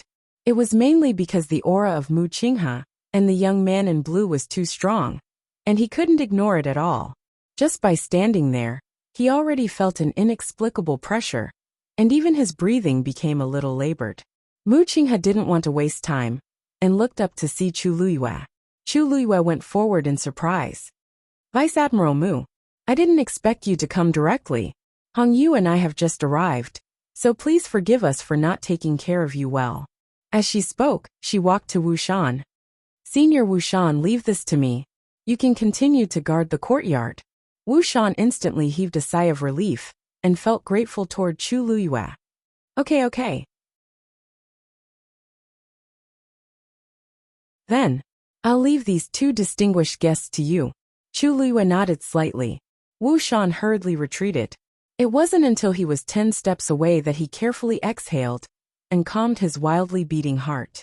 The people of the Tianling dynasty were indeed extraordinary. The two of them looked so young, but their strength was far above his. Chu Liyue then looked at the young man in blue beside Mu Qinghe, and asked curiously, May I ask if this is the celestial physician you invited? How should I address him?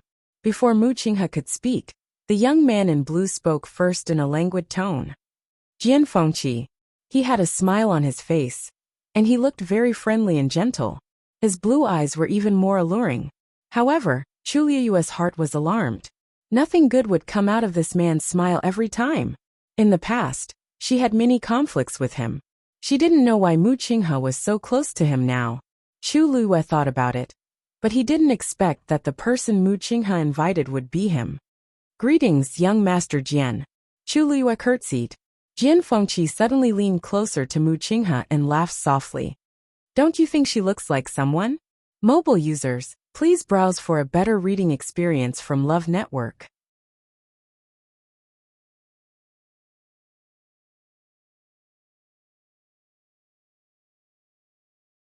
Chapter 337.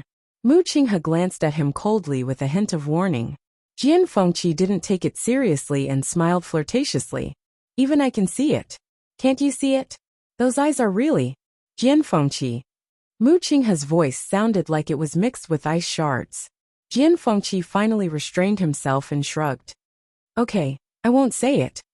Although he was talking to Mu Qinghe, his eyes were fixed on Chu Luiyue. To be precise, he was looking at her face. May I know your name? He was tall and handsome, and when his icy eyes stared at a person seriously, it was as if they could transform into a surging sea, bringing with them an ambiguous and affectionate feeling that made people sink into them. Chu Luiyue couldn't remember how many girls he had won over with his looks. Everyone in the Tianling dynasty knew how flirtatious Jian Fengqi was, but there were still countless girls who flocked to him, just to beg him to look at them a little more. But he had always been in the midst of flowers and never touched a single leaf. Chu Luiyue couldn't figure out how he got rid of those girls, and how they didn't complain about him and couldn't forget him. Chu Luiyue tried her best to suppress the urge to punch the man in the face, and her lips curled into a perfect polite smile. Chu Luiyue. Oh! Jian Fengqi's eyes lit up for a moment, and he glanced at Mu Qinghe meaningfully as he dragged out his words. What a good name. Chu Luiyue had always been too lazy to pay attention to him, but now that there was a great disparity between their statuses, she had to accept it. Thank you for your compliment, young Master Jian. Luyu can't thank you enough for coming all the way here to help. Jian Fengqi was still smiling, but there was a trace of surprise in his heart. Most women would blush, and their hearts would race when they saw him. Even the worst would have a look of admiration in their eyes. But this girl in front of him had never changed her expression since she saw him. This is rare. No wonder he could persuade Mu Qinghe to ask for his help. If there wasn't a special reason, he didn't think that Mu Qinghe would be willing to spend so much effort to invite him over. Not at all. It's my honor to have a beauty's request. Chu Luiyue rolled her eyes in her heart. She thought that many things had changed after more than a year. But now, it seemed that Jian Fengqi's coquettishness was still very good. Then, Vice Admiral Mu, young Master Jian, this way. Chu Luiyue did not want to be entangled with him for too long, so she turned sideways and invited them into the house. Just lead the way, said Luyu. Nodded. Chu Luiyue didn't insist and took the lead. Looking at her back view, Jian Fengqi poked Mu Qinghe's arm and lowered his voice. I think I know why you invited me over now. Mu Qinghe's expression was as cold as usual. She looked straight ahead and didn't intend to bother with Jian Fengqi.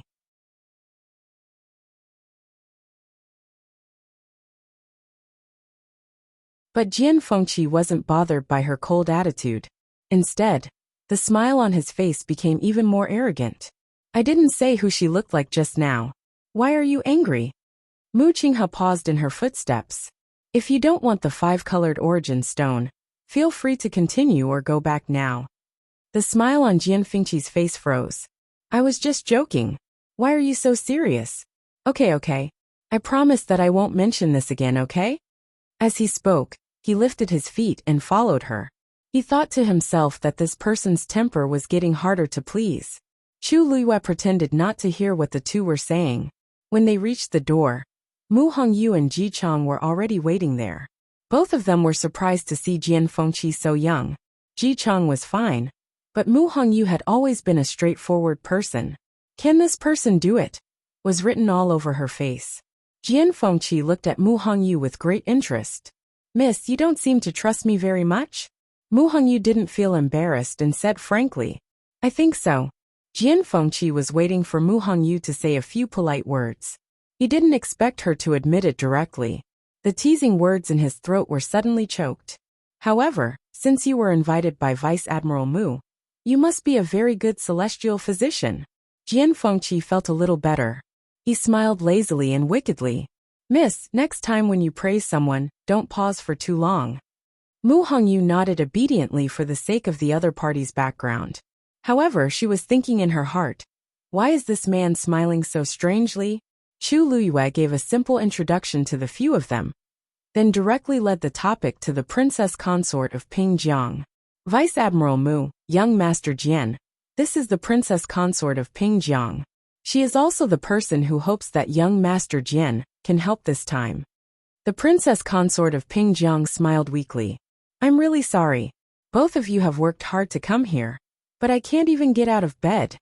Jian Fengqi narrowed his eyes slightly. The princess consort seems to have been poisoned. The princess consort of Pingjiang widened her eyes slightly. Young Master Jian is indeed amazing. You can guess that I've been poisoned, without even taking my pulse. Jian Fengqi raised his eyebrows. If he couldn't even do this, then he would be too useless. Mu Hongyu looked excited. She quickly moved aside and took Jian Fengqi's pulse. Young Master Jian, please. As she spoke, she walked to Chu Liyue's side and whispered, the people of the Tianling dynasty are indeed extraordinary. Celestial physician, who has treated my mother in the past, has never been able to tell that my mother has been poisoned without taking her pulse. Chu Liyue nodded. Although Jian Fengqi wasn't a good person, he was still skilled. Otherwise, he wouldn't have been so presumptuous.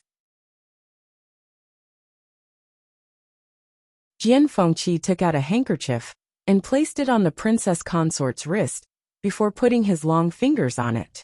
Mu Hongyu hesitated for a moment, but still couldn't help but add on. I originally thought that he wasn't a good person, but now it doesn't seem to be the case. Chu Luyue and her looked at each other. She didn't know why, but she felt that Mu Hongyu's words just now seemed to have meant he wasn't a good person. However, seeing that Mu Hongyu wasn't infatuated with Jian Fengqi like other girls, she was greatly relieved.